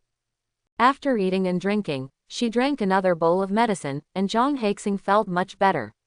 Tell me, who are you from the Zhang family? Why are you here? In the house, looking at Zhang Haixing lying on the Kong again, Ji Yu Chang'e slowly spoke. Zhang Haixing. Zhang Haixing lay lazily on the Kong and spoke weakly. Are you Zhang Haixing? Ji Yu Chang'e didn't frown immediately after hearing this. It is rumored that there are actually 2 Zhang Haixing. One has died long ago, and the other was arranged to go to the Wang family but was actually disguised by the Wang family. And which Zhang Haixing is this one? In fact, according to Ji Yu Chang'e's guess, this person is most likely the real Zhang Haixing who has long been rumored to be dead. Apart from other things, the long fingers may be a coincidence, but the 2 fingers that have been practicing 2-finger exploration for many years are not so easy to imitate. I didn't expect you to be a member of the Zhang family overseas, but facing your lifesaver, shouldn't you take off the human skin mask and show your true face? Ji Yu Chang'e looked calm, staring at Zhang Haixing with a smile, and said in a rather teasing tone. Although you saved my life, we are just strangers after all. Besides, do you know that once you see my true face, you will be in even bigger trouble? So what? The moment I saved you, trouble had already come to you. Ji Yu Chang'e smiled lightly and said nonchalantly. Zhang Haixing fell into silence after hearing this, and then gently tore a hole from his chin with his right hand. With a pull of his fingers, a human skin mask was instantly peeled off, revealing his true face. Zhang Haixing was obviously over 60 years old this year, but she looked like a young girl in her 20s. Her skin was whiter than snow, and although her face was a little pale, she was still beautiful and even had a strong heroic spirit. Zhang Haixing. Ji Yu Chang'e narrowed his eyes slightly, and even he had to admit that everyone in the Zhang family was indeed very outstanding, handsome men and beautiful women. How is it, am I good looking? Looking at Ji Yu Chang'e who was slightly dazed, Zhang Haixing asked with a slightly arrogant tone. You are already in your 40s, what's the point of asking these questions? Ji Yu Chang'e came back to his senses, his face calm and said lightly. What he said made Zhang Haixing angry. You should take good care of your injuries here. I have something else to do, so I won't accompany you anymore. After saying that, Ji Yu Chang'e turned around and left the house. This fool, Zhang Haixing cursed in a low voice. You saw me naked, and you still said I'm old. I'm old and I'm eating your rice. After coming out of Zhang Haixing's house, before walking far, they saw Hubai and Wang Pangzi, who were half squatting by the river not far away with a dejected look on their faces. The interest was to see Ji Yu Chang'e, and the 2 of them stood up quickly and laughed out loud. Boss Ji Yu, how is the girl inside? It's okay, just rest for a while. Ji Yu Chang'e shook his head and said. Boss Ji Yu, there is something I have to tell you. Several of you went to the countryside to collect old items before, but I'm afraid you will be disappointed this time. Some time ago, a group of archaeological teams came to Niexin Mountain. Our old village chief and the villagers handed over the old items in their homes to the archaeological team. So, you may not get anything in this line. Ji Yu Chang'e was not surprised to hear what Hubai and Fatty Wang said, but his expression did not change at all. On the contrary, he looked at the 2 of them, and said with a slight smile, it's okay if you can't collect old items. I heard from the villagers that there were wild men in the Urengo dozens of miles away, and there was even a Kwantong army fortress. I don't know if it's true or not. I'm going to take a look. What do you 2 think? Kwantong army fortress? Kwantong Army Fortress. Hu Bai and Wang Pengzi looked at each other in surprise after hearing this. After a brief moment of surprise, both of them couldn't help but show a hint of joy in their eyes. They almost forgot about this matter. When they went to the countryside, they had heard about the Kwantong Army Fortress, but they never took it seriously. This time, Wang Pengzi almost spent all the money from selling jade, but he didn't receive any old items. It can be said that this trip back was a total loss. If we can find the Kwantong Army Fortress and resell the materials inside, we will definitely get a lot of money back. That, Boss Gu, it's like this, the two of us brothers have just discussed looking for the Kwantong Army Fortress, you see, how about we go together? Hu Bai cleared his throat and pretended to be surprised and suggested. Yes, Boss Gu, there are rumors that there are really wild people in the Wild Man Valley. It will be safer if we act together. Fatty Wong on the side also quickly echoed. Seeing the two people's performance, Ji Chengge couldn't help shaking his head and smiling. In this case, let's go together. Okay, but the terrain of the Wild Man Valley is complicated. We have to find a guide, otherwise once we get lost in it, I'm afraid we really can't get out. After receiving Ji Chengge's consent, Hubayi and the others were also happy. Although Hubayi was a little afraid of Ji Chengge, there was nothing he could do now. In order to recover some blood, he could only be thick-skinned and go together to find the Guangdong Army Fortress. After a discussion, Hubayi and the others went to find the old village chief and asked him to help find a guide. Not long after, Hubayi and Fatty Wong came over with a helpless look on their faces, leading a woman. It was a short-haired woman about 18 years old, with a heroic look, and holding a few mastiffs in her hands. These mastiffs are tall and mighty, exuding a fierce aura. They can definitely fight against wild wolves and leopards without losing. The woman also carries a hunting rifle on her back. It seems that she is a hunter in this mountain village. Boss Gu, this is our guide. You have to be careful. This little girl is very hot. Fatty Wong quietly pointed at the short-haired woman behind him and whispered to Ji Chengge. You are the one who drove here last night, right? My name is Yingzi, and I am your guide. I heard that you experienced a gunfight when you came here yesterday. The heroic girl looked at Ji Chengge with a pair of bright eyes. Ji Chengge smiled and nodded to Yingzi, not mentioning what happened last night, but changed the subject and said, since everyone is here, let's get ready to go. I have asked Sanzi and others to prepare a mountain off-road vehicle. After all, Urengo is still a long way from here, so it is more convenient to take a car. Mountain off-road. Good guy, some things are much faster than riding a horse, and they are also comfortable. Boss Gu is really a capable person. When Fatty Wong heard about mountain off-road vehicles, his eyes lit up and he gave Ji Chengge a thumbs up. While chatting, the few people waited for nearly half an hour, and finally waited for Ji San and Ji Si. The two drove a mountain off-road vehicle like a raptor and rushed towards the crowd. Where the tires passed, a cloud of dust was raised behind.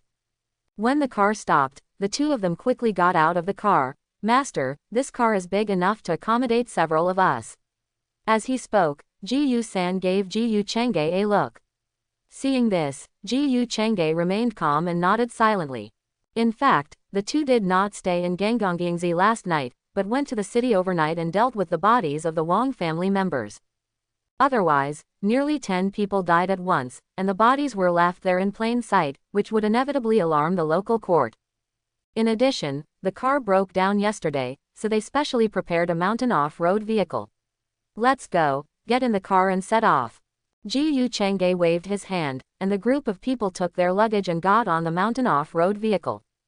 The space in this car is large enough, even 6 people don't feel crowded at all. As for the mastiffs, they were placed outside, and they would follow the car to catch up. The mountain off-road vehicle rushed all the way to the direction of the Wild Man Valley. In just over 2 hours, it passed through a grassland and came to a forest. Brother Gu, the Wild Man Valley is ahead. In the car, Yingzi pointed to the sunken forest in front and said. Swish, the tires rubbed against the ground, raising a cloud of dust. Ji San drove the vehicle directly into the Wild Man Valley and then stopped. After getting off the car, the group couldn't help but sigh in their hearts, seeing that it was only noon. If they came here on horseback, they might not reach their destination until the evening. My lord, this is the Wild Man Valley. It doesn't look special. Guc held a tang sword in his left hand, looked at the surrounding valleys, and shook his head with some disappointment. Seeing this scene, Jiyu Chang'e couldn't help but smile and shook his head, then looked up at the two peaks in the distance. In his eyes, the two peaks on the left and right, with this valley in the middle. If it was at night, when the moon was rising and falling, it would be like two arms holding a bright moon. This is what is called the double peaks holding the moon in feng shui. Of course, Jiyu Chang'e himself does not know feng shui, and the martial arts qi watching technique does not include feng shui. All he knew were just some feng shui terrains he knew in his past life. Roar! Suddenly, at this moment, a fierce roar resounded throughout the valley. Then, a giant bear with black and yellow hair and nearly 3 meters tall appeared in the forest ahead. The bear's eyes flashed with fierce light, staring at Jiyu Chang'e and others. Hiss, Lao Hu, is this a bear? This guy is more terrifying than an ordinary black bear. How could there be a bear in this wild valley? Seeing the huge bear, Fatty Wong took a breath of cold air and was frightened. Facing the bear, even the mastiffs that Yingzi brought did not dare to step forward, and could only roar and glare at the other party. Bang! At this moment, a gunshot sounded, and a bullet instantly hit the bear's head, but it only cracked a hole in its bones, and had no killing power at all. Roar! After being shot, the bear man was furious, roared, and rushed towards Yingzi who fired the gun. Yingzi, get out of the way! When Hubba saw the huge bear rushing towards Yingzi, his face suddenly tightened and he shouted in a hurry. However, although the bear was huge, its speed was not slow, but extremely fast. Looking for death, Jiyu Chang'e's eyes flashed with cold light, and his figure turned into a flash of lightning, instantly appearing in front of Yingzi, and then he clenched his 5 fingers on his right hand and punched out suddenly. Boom! The terrible force directly exploded the air, and the huge bear was blown away like a cannonball. Bang! The head exploded and blood splattered. The headless bear's body even broke several trees under this terrifying force, and then fell heavily to the ground. The giant bear, which was huge and powerful, was actually directly shattered by Jiyu Chang'e's punch and died on the spot. Seeing this scene, Jiyu San and Jiyu Sis faces did not change at all, as if they thought it was nothing special. But Hu Bai and Fatty Wong, who were standing by, opened their mouths and eyes wide, with a huge wave of shock in their hearts. What kind of terrifying power is it to blow up a man-bear's head with one punch? Is there such an inhuman in this world? And at this moment, looking at Jiyu Chang'e's powerful back, Yingzi's eyes were filled with indescribable shock and admiration. No one knows better than her how terrifying a man-bear is. Even tigers and lions are no match for man-bears. What's more, the man-bear just now was so huge that it could be called the king of man-bears. If Jiyu Chang'e hadn't stood up today, she would have died without a doubt, and there would be absolutely no possibility of survival. Sanzi, Shaozi, this giant bear is full of blood and flesh, which contains a lot of blood and energy, which is more magnificent than tiger meat. Dismember it and keep all the meat. It will be helpful for your practice. Looking at the giant bear that was dead not far away, Jiyu Chang'e immediately ordered Jiyu San and the others. Yes, master, please watch. Jiyu San smiled and started to dissect the giant bear's body with Guc. Although the flesh and blood of the giant bear can only provide limited help for their practice, it is better than nothing. What's more, after eating this kind of flesh and blood with abundant blood and energy, it can also improve the strength of several people during practice. If it is wasted like this, wouldn't it be a waste of natural resources? Thank you, Brother Jiyu. If it weren't for you just now, I'm afraid I would have been in danger. It's okay. We came together. How can I let you get into trouble? Jiyu Chang'e rubbed Yingzi's short hair and said with a smile, but Yingzi's cheeks turned red. Hey, Yingzi, why is your face so red? Do you have a cold or fever? Seeing Yingzi's expression, Fatty Wong couldn't help but show a teasing look and comforted her. Brother Pang, what are you talking about? Yingzi was embarrassed by Wang Pengzi's teasing. She stamped her feet and turned around and ran away. Hey, why is this girl still shy? Seeing this scene, Fatty Wong couldn't help but look astonished. He didn't understand what was going on with Yingzi at all. Okay, don't talk about these nonsense. Hu Bai glared at Fatty Wong in annoyance, then looked at Ji Yu Chengge and said, Boss Ji Yu, this is the Wild Man Valley. I think we should be careful. Since a human bear appeared just now, I don't know what else will appear. After all, we haven't seen the wild man that the villagers said. Looking at Hu Bai with a vigilant and solemn face, although Ji Yu Chengge didn't agree in his heart, he nodded in agreement. This savage valley is quite large. Why don't we explore separately? Just in case, Brother Hu and Fatty Wong, you two should stay together. Okay, that's what I mean. Ji Yu Chengge smiled faintly as he watched Hu Bai and Fatty Wong walk in other directions together. After instructing Ji Yu San and the others, he also went to other places to investigate. In his memory, on the tomb of the Jin generals were the remains of a group of Japanese soldiers and tomb robbers. As long as these remains are found, the robbers can find the tunnel and enter the tomb of the Jin generals. Thinking of this, Ji Yu Chengge began to search everywhere. This Urengo is low-lying and exists in the form of a valley. There are lush trees and many thorny places in it, and you will be scratched if you are not careful. And in his previous life memory, there seemed to be prairie otters nearby, but Ji Yu Chengge walked around and found nothing. Ah! Suddenly, a scream came from not far away. Ji Yu Chengge frowned, and his figure disappeared instantly like lightning. When he came to the place where the scream just now came from, he found Yingzi running towards him with a pale face.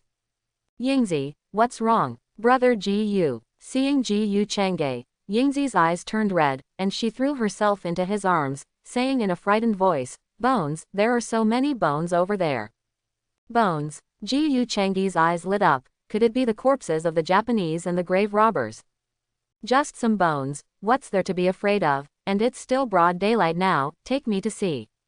Patting Yingzi's little head, Ji Yu Chengge smiled and said, I'm not afraid, I just didn't react for a while. Yingzi blushed and said in a low voice. While talking, she left Ji Yu Chengge's arms and walked forward for dozens of meters with him. Not far from here, there was an almost scrapped shack, and next to the shack lay a lot of white bones. The clothes worn on these corpses were exactly the uniforms of the Japanese. Not far away, there were some corpses of grave robbers. It was obvious that Ji Yu Chengge had found the real owner this time. Yingzi, are you okay? Just then, Hu Bai's voice came from not far away, and then Hu Bai and Wang Pengzi ran over breathlessly. Brother Hu, Pengge, I'm fine. I was just scared by these bones just now.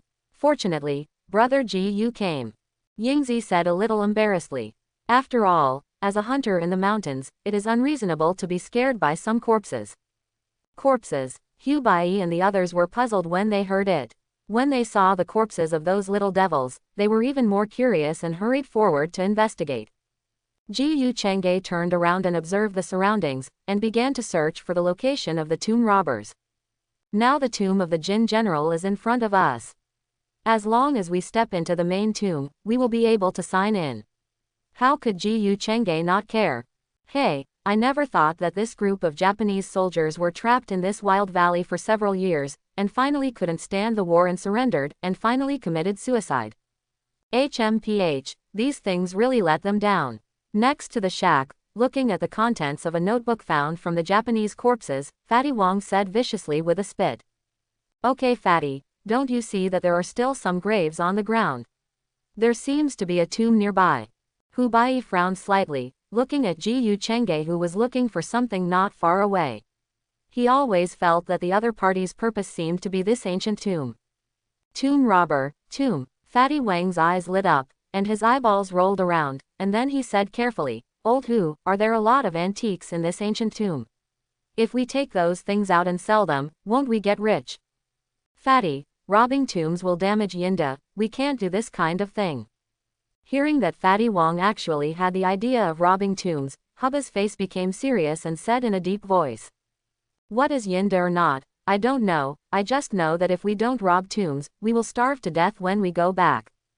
And Old Hu, don't forget, you said before that you would help your comrades' families, how can you help without money? What's the use of Yinda? Besides, the antiques in those tombs are all the people's blood and sweat. If we take them out and sell them, it's also taking from the people and using them for the people. Fatty Wong stretched his neck, widened his eyes, and shouted. When he heard what Fatty Wong said, Hubba also felt a headache. Although he didn't want to rob tombs, what Fatty Wong said was right. This time when they came to Gangongyingzi, they took out all their money to buy things and gave them to the villagers. Now the two of them are penniless, and they don't even have the money to go back. If they go back in disgrace, how will Fatty live next? And how should he support the families of his fallen comrades? Thinking of this, even if he didn't want to rob tombs in his heart, he could only sigh helplessly.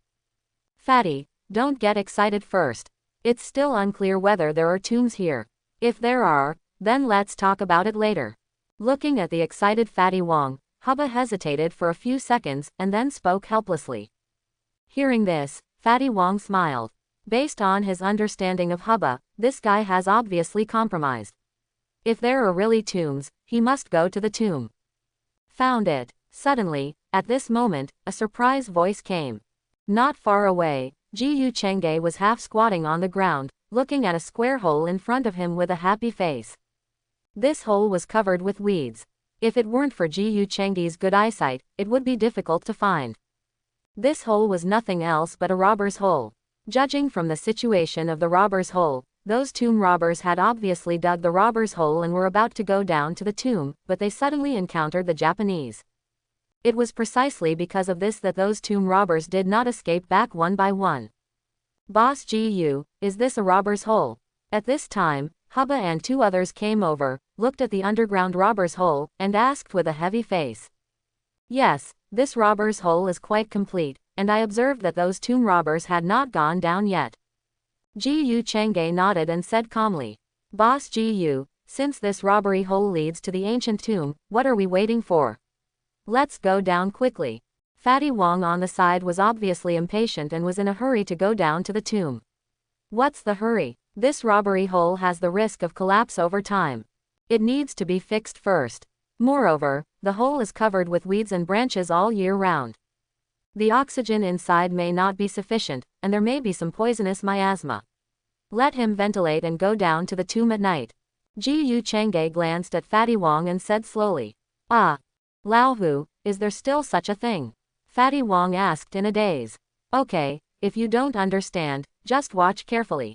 Hubba rolled his eyes speechlessly and said unhappily. As he said that, he looked at Ji Chenge with a serious expression and said, Boss Gu, let's not beat around the bush. The purpose of your trip is actually this tomb, right? Yes. Ji Chenge nodded lightly. At this point, there was no point in hiding anything between the two sides, so it would be better to be frank. According to my investigation, there is a tomb of a Jin general here. I did come here for it. And if it's as I expected, Brother Hu should have inherited the tomb-touching art, right? Your grandfather Hu Guohua learned from Sun Guofu, who has the yin-yang eyes, and Sun Guofu was the apprentice of Zhang Sanlianzi, who had 3 tomb-touching talismans and robbed countless tombs. You. Hearing these words from Ji Chenge, Hubba widened his eyes and looked a little horrified. How did Ji Chenge know that he inherited the tomb-touching art? I didn't even tell Fatty, but a stranger knew so much about it. Brother Hu, the 16-character yin-yang feng shui secret technique is a first-class thing in the world. You must study it carefully and don't let this book be covered in dust. Ji Chenge looked at Hubba deeply and said meaningfully. Hubba let out a long breath, then bowed to him and said, Yes, I am Hubba, and my master is from the tomb-robbing lineage. I wonder which school boss Gu is from. Hey, I'm not from the 4 major tomb-robbing factions, or other tomb-robbing forces. I'm just a tomb-robbing rookie. Looking at Hubba with a serious look on his face, Ji Chenge waved his hand and laughed. Tomb-robbing, rookie. Hubba's mouth twitched slightly, and he didn't know whether he should believe it or not. Okay, this job of stabilizing the robbery hole is left to you. After you're done, clean up the weeds and branches around the robbery hole, and we'll act again at night. Patting Hubba on the shoulder, Ji Chenge said as he left the place. Old Hu, what did you mean just now? What are the 4 major tomb-robbing sects? Are there sects in tomb-robbing? Listening to Wang Pengzi's curious voice, Hubba sighed helplessly, and explained to him while stabilizing the tomb-robbing hole. Soon, it was night. After catching a sparrow, tying it with a rope and putting it into the tomb-robbing hole, it was still alive and kicking. After confirming that the air inside was circulating and there was no poisonous miasma, the group prepared to start going down to the tomb. Next to the tomb, everyone gathered here. Boss Gu, since we have decided to go to the tomb together today, there is one thing we have to discuss in advance. How do we divide the things in the tomb? Hubai stared at Gu Chang'e and said in a deep voice. Oh, what do you think? Gu Chang'e smiled faintly. Boss Gu, how about this? Fatty and I don't want much. How about just 30%? Hubai frowned slightly, thought for a while, and said solemnly. Old Hu, why only 30%, you? Fatty Wong on the side heard this and immediately became anxious. The two sides went to the tomb together, and it should be 50-50. How could Old Hu want 30%? However, Hubai secretly tugged at his clothes, signaling him not to speak, which dispelled Fatty Wang's preparation to continue asking questions. Looking at Hubai with a burning gaze, Gu Chang'e couldn't help but shake his head and smiled, just as you say. Thank you, Boss Gu. Seeing Gu Chang'e nod in agreement, Hubai couldn't help but breathe a sigh of relief. In fact, he didn't want to say that he only wanted 30% of the profit, but the scene of Gu Chang'e punching a giant bear's head with one punch was still lingering in his mind. Such powerful strength and skills are simply not something a normal person can have. In addition, Gu Chang'e and his men were able to escape from the pursuit of many people with guns last night, which further reflects the horror of the other party. Competing with such people for profit is tantamount to seeking death. Even though Gu Chang'e treated them well along the way, Hubai was still vigilant in his heart. There was nothing he could do to give in and lower his posture appropriately. You are a smart man. Gu Chang'e took a deep look at Hubai and smiled softly. In fact, he didn't care about the artifacts in the tomb of the Jin general at all. After all, it was just a general's tomb. How much money could it have? What really concerned him was what reward he could get from the system after signing in later. But rules are rules. Since he was going to rob tombs, he still had to follow the rules. There was a red hound in this tomb. In the original time and space, how many ceramics did Hubai and Wang Pengzi destroy because of this red hound? Although there were many worthless pottery, there must be some valuable porcelain. It was a pity that these two were also novices and didn't know anything at all. And this time, he, Gu Chang'e, took action himself. What kind of storm could a mere red hound stir up? Although it was only 30%, it was definitely more than what they earned in the original time and space. Let's go to the tomb. After calling a few people, Gu-san and Gu-si took the lead in jumping into the robbing hole. Yingzi and Gu Chang'e followed closely behind. Old Hu, what's wrong with you just now? Why does it take 30% to go to the tomb together? Seeing that everyone had gone down the tunnel, Fatty Wong finally found an opportunity to question Hubba. Fatty, why don't you understand? Boss Gu didn't come here to collect old things at all. He came for this ancient tomb from the beginning. Have you forgotten the scene where he killed the giant bear with one punch? And the two teenagers beside him are even more deadly to me. Split it 50-50 with him, aren't you afraid of losing your life? Hubba glared at Fatty Wong fiercely. Why didn't this fat guy get it? This. It's not that serious, right? Fatty Wong smiled awkwardly, a little bit unbelievable. Boss Gu is a good person, not as scary as Old Hu said. Stop talking nonsense, just listen to me. Hubai glared at Fatty Wong again, then looked up at the night sky, where the Wild Man Valley was like two peaks holding the moon, and was secretly amazed. This place is indeed an excellent place for feng shui. Although it cannot bury a king or a prince, it is at least a tomb for a general or a minister of the 5th rank or above. As the two entered the tomb, the outside became quiet again. Bang, bang, bang. Under the tomb, after everyone landed, they found that there was actually a corridor in front of them. There were many patterns on both sides of the corridor, and an inexplicable breath instantly hit them. Yin-chi. Gu Chang'e raised his eyebrows. He could feel that after going down to the ancient tomb, the breath inside seemed to have a more gloomy feeling than outside. My lord, it is said that there are many mechanisms in the tomb. How about I try it first? Gu-si raised his head and glanced at the corridor, and said in a low voice. No, it's still unclear whether there is a mechanism, and that old man probably already did it for us in advance. Ji Chang'e shook his head and walked straight into the corridor. Seeing this, Ji San and Ji Si looked at each other helplessly and hurried to follow. Brother Ji, wait for me. Yingzi was a little scared and hurried to trot behind Ji Chang'e. No matter how heroic she was still a woman. In this kind of tomb, she was born with some fear in her heart, and only by following Ji Chang'e could she feel a little more at ease. For a while, Ji Chang'e and Yingzi walked in front, Ji San and Ji Si were in the middle, and Bai and Wang Pengzi walked at the back. Soon, everyone walked through the corridor and came to a huge tomb. The space of this tomb was not small, it was nearly 100 square meters, the ground was paved with stone bricks, and there were murals on the walls. The mural depicts a burly general leading his army to fight the enemy, showing the general's heroic and powerful side. It's strange, my lord, why is there nothing in this tomb? Ji San looked at the empty tomb in front of him with some doubts, and a look of surprise appeared on his face. Yes, Lao Hu, there should be a coffin in this tomb. There is not even a coffin. Could it be that the group of local masters got there first? Fatty Wang was confused in his heart, and his face was even more anxious. If there was nothing in it, wouldn't it be a huge loss? What do you think, Boss Ji? Bai did not answer Fatty Wang, but looked at Ji Chang'e on the side. Ji Chang'e smiled faintly. There seemed to be two side chambers on the left and right. Let's go and take a look first. Okay. The group walked into one of the side chambers and saw that the area of this side chamber was not small, at least 20 to 30 square meters, and the ground was filled with various bottles and jars. However, perhaps due to the erosion of time, these bottles and jars were covered with dust, and some of them should have broken and fallen to the ground. Brother Hu, don't you want these bottles and jars? Boss Ji, are these things valuable? Bai asked in confusion. He really didn't understand which antiques and funerary objects were valuable and which were not.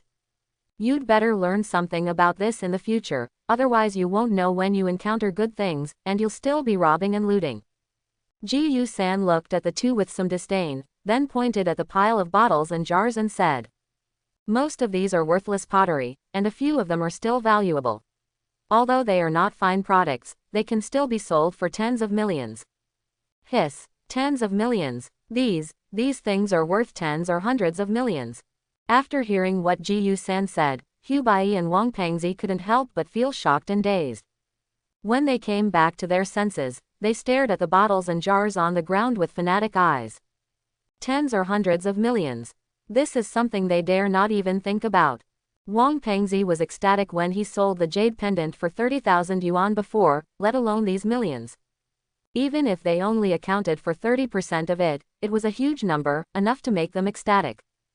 It turns out that tomb robbing is so profitable, Lao Hu, we must do this business well in the future. Wang Pengzi smiled happily, squatted down and said to Bai while staring at the bottles and jars.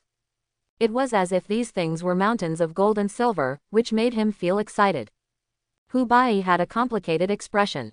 He didn't want to rob tombs at first, and this time he had no choice but to do it, but he didn't expect that tomb robbing would be so profitable. If he could make more money, he could take good care of the families of his fallen comrades, which made him less resistant to tomb robbing. Okay, Sanzi, pack all these things and take them away. Yes, my lord. Ji San nodded, then pushed Wang Pengzi away and said, be careful, they are worthless if they are broken. I will share the profits with you when I bring these things back to the capital and sell them.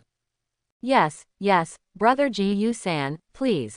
Wang Pengzi smiled and didn't care about Ji San's attitude at all. Fatty, my name is Ji Changqi, you can call me Changqi, is that you who called me Ji San? Ji San glared at Wang Pengzi with disdain. If the Lord didn't need these two brothers, he wouldn't even bother to pay attention to this guy. Changqi, named after the four fierce beasts, Boss Ji, your subordinates are not ordinary. Hubba looked at Ji Chang'e with a hint of meaning. My name is Taowu, and I have brothers named Teodi and Hun Dun. The four of us are the four fierce beasts under the master's command. Anyone who dares to be an enemy of the master will die. Ji Si, who was standing aside, stared at Bai coldly and said in a cold tone. Being stared at like this, Bai felt cold all over, as if he was stared at by something terrifying. His heartbeat slowed down by half a beat, and cold sweat broke out all over his body. Shao Si. Seeing this scene, Ji Yu Chang'e glanced at him lightly, and then asked him to retract his momentum. Master, everything is packed. At this time, Ji Yu San patted the black backpack on his back. He had collected all the valuable things in the pile of bottles and jars just now. This backpack is made of special materials, which can effectively absorb shock, and a special sponge pad is used inside. Let's go and have a look at the other side chamber. As they said that, a group of people walked out of the side chamber one after another and headed towards the roommates on the other side of the main tomb chamber. Old Hu, what's wrong with you? Wang Pengzi asked curiously, looking at Hu Bai, who was silent and sweaty on his forehead. Nothing. Hu Bai had a complicated expression. He was just stared at by Ji Yu Si, and the terrible breath almost suffocated him. Even though he had been on the battlefield and had a lot of blood on his hands, he never felt fear. But at that moment just now, he really felt a sense of fear from the bottom of his heart. Ji Yu Chang'e must not be an enemy. In another side chamber, looking at the decayed weapons on the weapon rack and the bones of the warhorse on the ground, everyone couldn't help but feel a little disappointed. Especially Fatty Wong, who thought that this here chamber was still the same as at least one. My lord, this mace is good, but I am not used to it and it can't be sold for much money. Ji Yu San knocked on the mace weighing more than 200 kilograms, smacked his lips and shook his head. Let's go, the two-ear chambers have been searched, and it's time to see what the main tomb chamber is like. Ji Yu Chang'e calmly led everyone out of the ear chamber and came to the main tomb chamber. Hey, Lao Hu, what is this? Suddenly, Fatty Wong looked at a small raised gravel on the ground with some curiosity, and subconsciously kicked it with his foot. Not good. Fatty, what are you doing? Hubba's face changed, and he immediately cursed angrily, grabbed Fatty Wong, and retreated back into the ear chamber. Whoosh, whoosh, whoosh. At the same time, there was a sound of a mechanism turning in the tomb, and then there were rows of small holes on the walls around the main tomb. A large number of arrows shot out from them, and those arrows were coated with poison, emitting a faint blue light in the dark night. Ji Yu Chang'e held Yingzi with one hand and retreated to the ear chamber. Ji Yu San and Ji Yu Si were floating in and out of the tomb, and they easily dodged all the arrows under the shooting of arrows. Until the mechanism stopped, neither of them was hurt. Seeing this scene, Hubba and others were all stunned, staring at Ji Yu San and Ji Yu Si as if they were looking at Superman. With so many arrows, especially in such a narrow place, Ji Yu San and Ji Yu Si didn't have any problems. Is this the reaction and speed that humans can have? Bang! At this moment, Ji Yu San instantly leapt in front of Fatty Wong, and his right leg was like a whip, directly whipping him out and hitting the wall heavily. Ji Yu Changchi, what are you doing? Seeing this, Hubba hurriedly blocked in front of Fatty Wong, and shouted angrily with a heavy face. What do you mean? Ji Yu San stared at Hubba coldly, and said coldly, robbing tombs is not for eating, drinking and having fun, you can't be careless at all. Even I, who have never been to a tomb, know that, but Fatty Wong doesn't know. Things in the tomb cannot be touched casually, otherwise you will be here if you are not careful. If my two brothers were not strong, I am afraid they would have died under the arrows. My kick is to make him remember, otherwise next time, it will be his life. After speaking, Ji Yu San snorted coldly, turned around and came to the side. Ji Yu Chang'e's face did not change, and he had no feeling at all about what happened, as if he didn't see it. Fatty Wong has a very erratic personality. Although he is sometimes reliable, he is also very unreliable at other times. If he is not taught a lesson and made to remember, he may ruin his business in the future. Hubba was embarrassed, but he also understood that it was indeed Fatty Wang's fault just now. If it were an ordinary person, Fatty Wang's move just now would have directly ruined two lives. Ahem, Lao Hu, I'm fine. At this time, Fatty Wong climbed up from the back, coughed heavily twice, and then looked at Ji Yu San with a serious expression and bowed solemnly. Brother Changchi, I am sorry for everyone just now. I should bear this kick. I will be careful in the future and never cause trouble for everyone. Humph. In response, Ji Yu San snorted coldly and didn't bother to pay attention to him at all. Fatty Wong, you have to remember what Sanzi said just now. Robbing graves is not like eating and drinking tea. If you are not careful, you can die. I know you have a volatile personality, but I hope you can be cautious and careful when robbing graves in the future, otherwise your childhood friend will not be as skilled as us. If it was Hubei today, I am afraid he would have died just now. Ji Yu Chang'e looked calm, looked deeply at Fatty Wang, and said indifferently. Swish. As soon as these words came out, Fatty Wang's face turned pale in an instant. If it was because of herself that Hubei died tragically, could she forgive herself in this life? Okay, Fatty, it's not that serious. As long as you can be more stable in the future. Hubei patted Fatty Wang on the shoulder. He didn't scold Ji Yu Chang'e, because he knew that this was for Fatty Wang's good, otherwise he wouldn't say these. Boss Ji Yu, Lao Hu, don't worry, I will never make such a mistake again in the future. Fatty Wang said solemnly with a serious expression. Well, in that case, let's investigate the main tomb chamber first. Seeing that Fatty Wang really understood what he said, Ji Yu Chang'e could not help but nod secretly. He could see that Fatty Wang had really realized his mistake from the bottom of his heart. To be honest, if Fatty Wang was not Lao Hu's childhood friend, the two would never be separated, and he really didn't want to take him with him.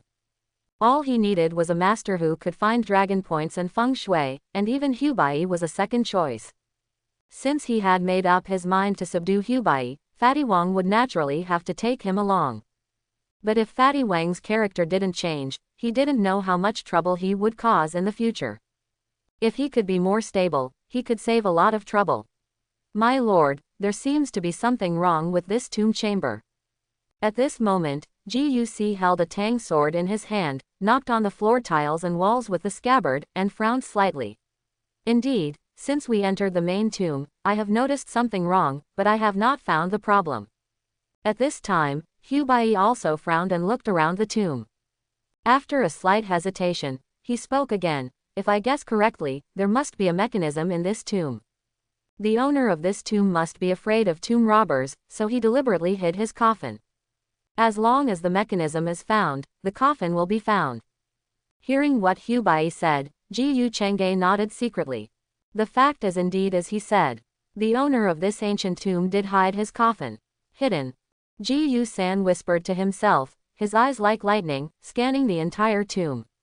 Since you can't find the mechanism, just push it sideways. Master, you go to the ear room first and watch me break his shitty mechanism. Boss Ji Yu, what do you think? Hubei looked at Ji Yu Chang'e on the side with some hesitation. Listen to Sanzi, he will be fine. Ji Yu Chang'e nodded calmly. With Ji Yu San's 6th level peak cultivation, he was able to deal with the current situation. Soon, the group retreated to the ear chamber, looking at Ji Yu San standing in the middle of the tomb, waiting for his action. Mechanism. Hey, what hammer mechanism, in the face of absolute strength, is false? Ji Yu San snorted coldly, flipped his right hand, and 4 flying knives appeared between his fingers in an instant. Go! Accompanied by a cold shout, the 4 flying knives in his hand, wrapped in true energy, shot out instantly. Clang clang clang. As soon as the 4 flying knives came out, they immediately turned into 4 streams of light, flying and colliding in the entire tomb. Ji Yu San himself was in the middle of the tomb, constantly shuttling back and forth and leaping, avoiding the flying knives that were darting back and forth. Where the flying knives passed, sparks burst out. And he can break all kinds of tricks. No matter how deeply hidden the mechanism is, Sanzi can just touch all the places with his flying knife and always find the trigger point of the mechanism. Seeing this scene, Ji Yu Chang'e smiled faintly. Hubba, who was standing by, couldn't help but smile bitterly. Perhaps only a person with such terrifying strength and extraordinary skills could do this. Click. Suddenly, a crisp sound rang out. Rumble. Then, the sound of the mechanism rotating again rang out in the tomb. Found it. Everyone was delighted when they saw this. Buzz. Ji Yu San waved his hand and directly took back the 4 flying knives and retreated to the ear chamber. At the same time, with the shaking of the tomb, a mural suddenly opened on the wall on one side of the tomb, and then a huge coffin was pushed out of the wall. Coffin hidden in the wall. The owner of this tomb actually hid his coffin in the wall. No wonder I always felt something was wrong when I looked at those murals before. Hubba, who saw this scene, smiled bitterly. Since the coffin has come out, it's time to open it. Ji Yu Chang'e walked out of the ear chamber and looked at the coffin in front of him. His eyes couldn't help but reveal a gleam of light. Since he came to the main tomb, he has been calling the system to sign in, but the system has not responded to him, which makes him guess that perhaps the system will only sign in after the coffin is found or opened. Now that the coffin has appeared, will the system sign in be far away? Master, open the coffin. Ji Yu San and Ji Yu Si were also quite excited. After all, it was their first time to rob a tomb. Maybe after opening the coffin, they could see a big zongzi. Wait. Just then, Hu Ba came forward and suddenly said, Boss Ji Yu, you also know that I am a tomb-raiding lineage. As the saying goes, I will not rob gold when the crows and the lights go out. When I, the tomb-raiding lieutenant, rob a tomb and open a coffin, I must light a candle in the southeast corner. Otherwise, wait for me to light a candle before going down to the tomb. Old Hu, do you tomb-raiding lieutenants have this rule? Fatty Wong asked with curiosity. Don't you want to touch the gold when the crows and the lamp goes out? Ji Yu Chang'e nodded, then chuckled and said, nowadays, the times have changed, but the rules of the tomb-touching lineage must be broken by Brother Hu. So you can stand up in the southeast corner like a flashlight. Flashlight, Hu Bai glared at him, not understanding what Ji Yu Chang'e meant at all. Times have changed, Brother Hu. In ancient times, there were no lamps and only candles could be used. Nowadays, tomb-touching lieutenants should also keep up with the times. They are all used for lighting, and the same applies to lamps. Hee, Boss Ji Yu is right. Times have changed. Wang Pengzi smiled when he heard this, and took out 2 flashlights from his arms and placed them upright in the southeast corner. Boss Ji Yu, you are really talented. What can Hu Bai say when he sees this? He can only shake his head and smile bitterly. Okay, open the coffin. Ji Yu Chang'e waved his hand, and Ji Yu San and Ji Yu Si immediately slapped the coffin with one palm. Crack, accompanied by a shattering sound, the coffin lid was blown away by a huge force and fell heavily to the ground. Ding, considering that the host is robbing a tomb, should we start signing in? Ding, considering that the host is robbing the tomb of the general of the Jin dynasty, does the host start to sign in? Just when Ji Yu San and Ji Yu Si opened the coffin lid, the cold and mechanical voice of the system suddenly sounded in his mind. When he heard the voice of the system, Ji Yu Chang'e's eyes suddenly showed a hint of joy. After waiting for so long, he finally waited for the voice of the system to sign in. Ji Yu Chang'e didn't think about it, and immediately said to the system, sign in. Ding, signing in. Ding, the host successfully signed into the tomb of the general of the Jin dynasty. Congratulations to the host for the reward Dragon Elephant Prajna Gong. Ding, does the host receive the reward? Dragon Elephant Prajna Gong. In a certain gold-based high-level martial arts world, the supreme practice of the flesh and blood of the Buddhist Tantric sect is divided into 13 levels. If you practice to the 13th level, you can have the power of 13 real dragons and 13 divine elephants. Hiss. Hearing the voice of the system in his mind, Ji Yu Chang'e took a breath of cold air in his heart. I didn't expect that this sign-in would reward such a powerful practice method. Moreover, this Dragon Elephant Prajna Sutra is obviously a variant version from the high martial arts world, just like the 9 Yang manual. After practicing to the 13th level, he possesses the power of 13 real dragons and 13 divine elephants. What kind of terrifying and incredible power is that? Ji Yu Chang'e couldn't even imagine that the power of 1 dragon is 125,000 kilograms, and the power of 13 dragons is more than 1.6 million kilograms. Especially since he is not an ordinary dragon, but the power of 13 real dragons. How terrifying it is, I'm afraid you can only experience it yourself after practicing to a certain level. But there is no doubt that this Dragon Elephant Prajna Sutra is definitely the supreme method to strengthen the physical strength. Ding, does the host want to receive the reward? Receive. Ji Yu Chang'e, who came back to his senses, said immediately. Such a powerful practice method, he naturally has to receive it immediately. Ding, rewards are being distributed. Buzz. As the system's voice fell, Ji Yu Chang'e felt his head shake, and then a large amount of information flooded in. This feeling lasted only 3 seconds before disappearing. Feeling the cultivation method in his mind, Ji Chang'e couldn't help but sigh again at the terrifying power of this method. Oh my god, Lao Hu, look, the owner in this coffin is actually holding a pair of jade in his hand. The jade must be worth a lot of money if it can be held firmly by the tomb owner. The first time Ji Chang'e took his mind back from the system, he heard Wang Pengzi's scream. Looking at Wang Pengzi and Hubba, who were staring at the pair of jade pendants in the coffin with hot eyes, Ji Chang'e couldn't help but twitch his mouth slightly when he saw the pair of jade pendants in the hands of the corpse wearing armor and a black mask. He didn't know whether to say that these two guys were born not to attract wealth, or that they really knew nothing about antiques. Which of the valuable things in this coffin is not better than the pair of jade pendants, but these two guys took a fancy to the pair of jade pendants. In his memory, the black mask was made of pure gold, and with the value of its own funerary objects, it would be a loss if it didn't cost millions. In addition, there were a lot of porcelains in the coffin. Although they were not treasures, each one could be said to be a fine product, and any one of them could be worth nearly $1 million. These things were placed in his Gujin pavilion. As long as the news was leaked, they could all be sold within a few days. At the same time, Ji Yu-san and the other person also hurriedly opened their backpacks and put all the porcelains into their backpacks. Ji Yu-si even pulled off the black mask and put it away without thinking. The two of them have been following Qi Yuanfu for the past few years, and they have learned a lot about antique artifacts.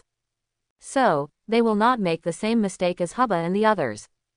Seeing Fatty Wong holding the two jade pendants in his hands like treasures, the two of them suddenly looked at them with contempt, but did not say much.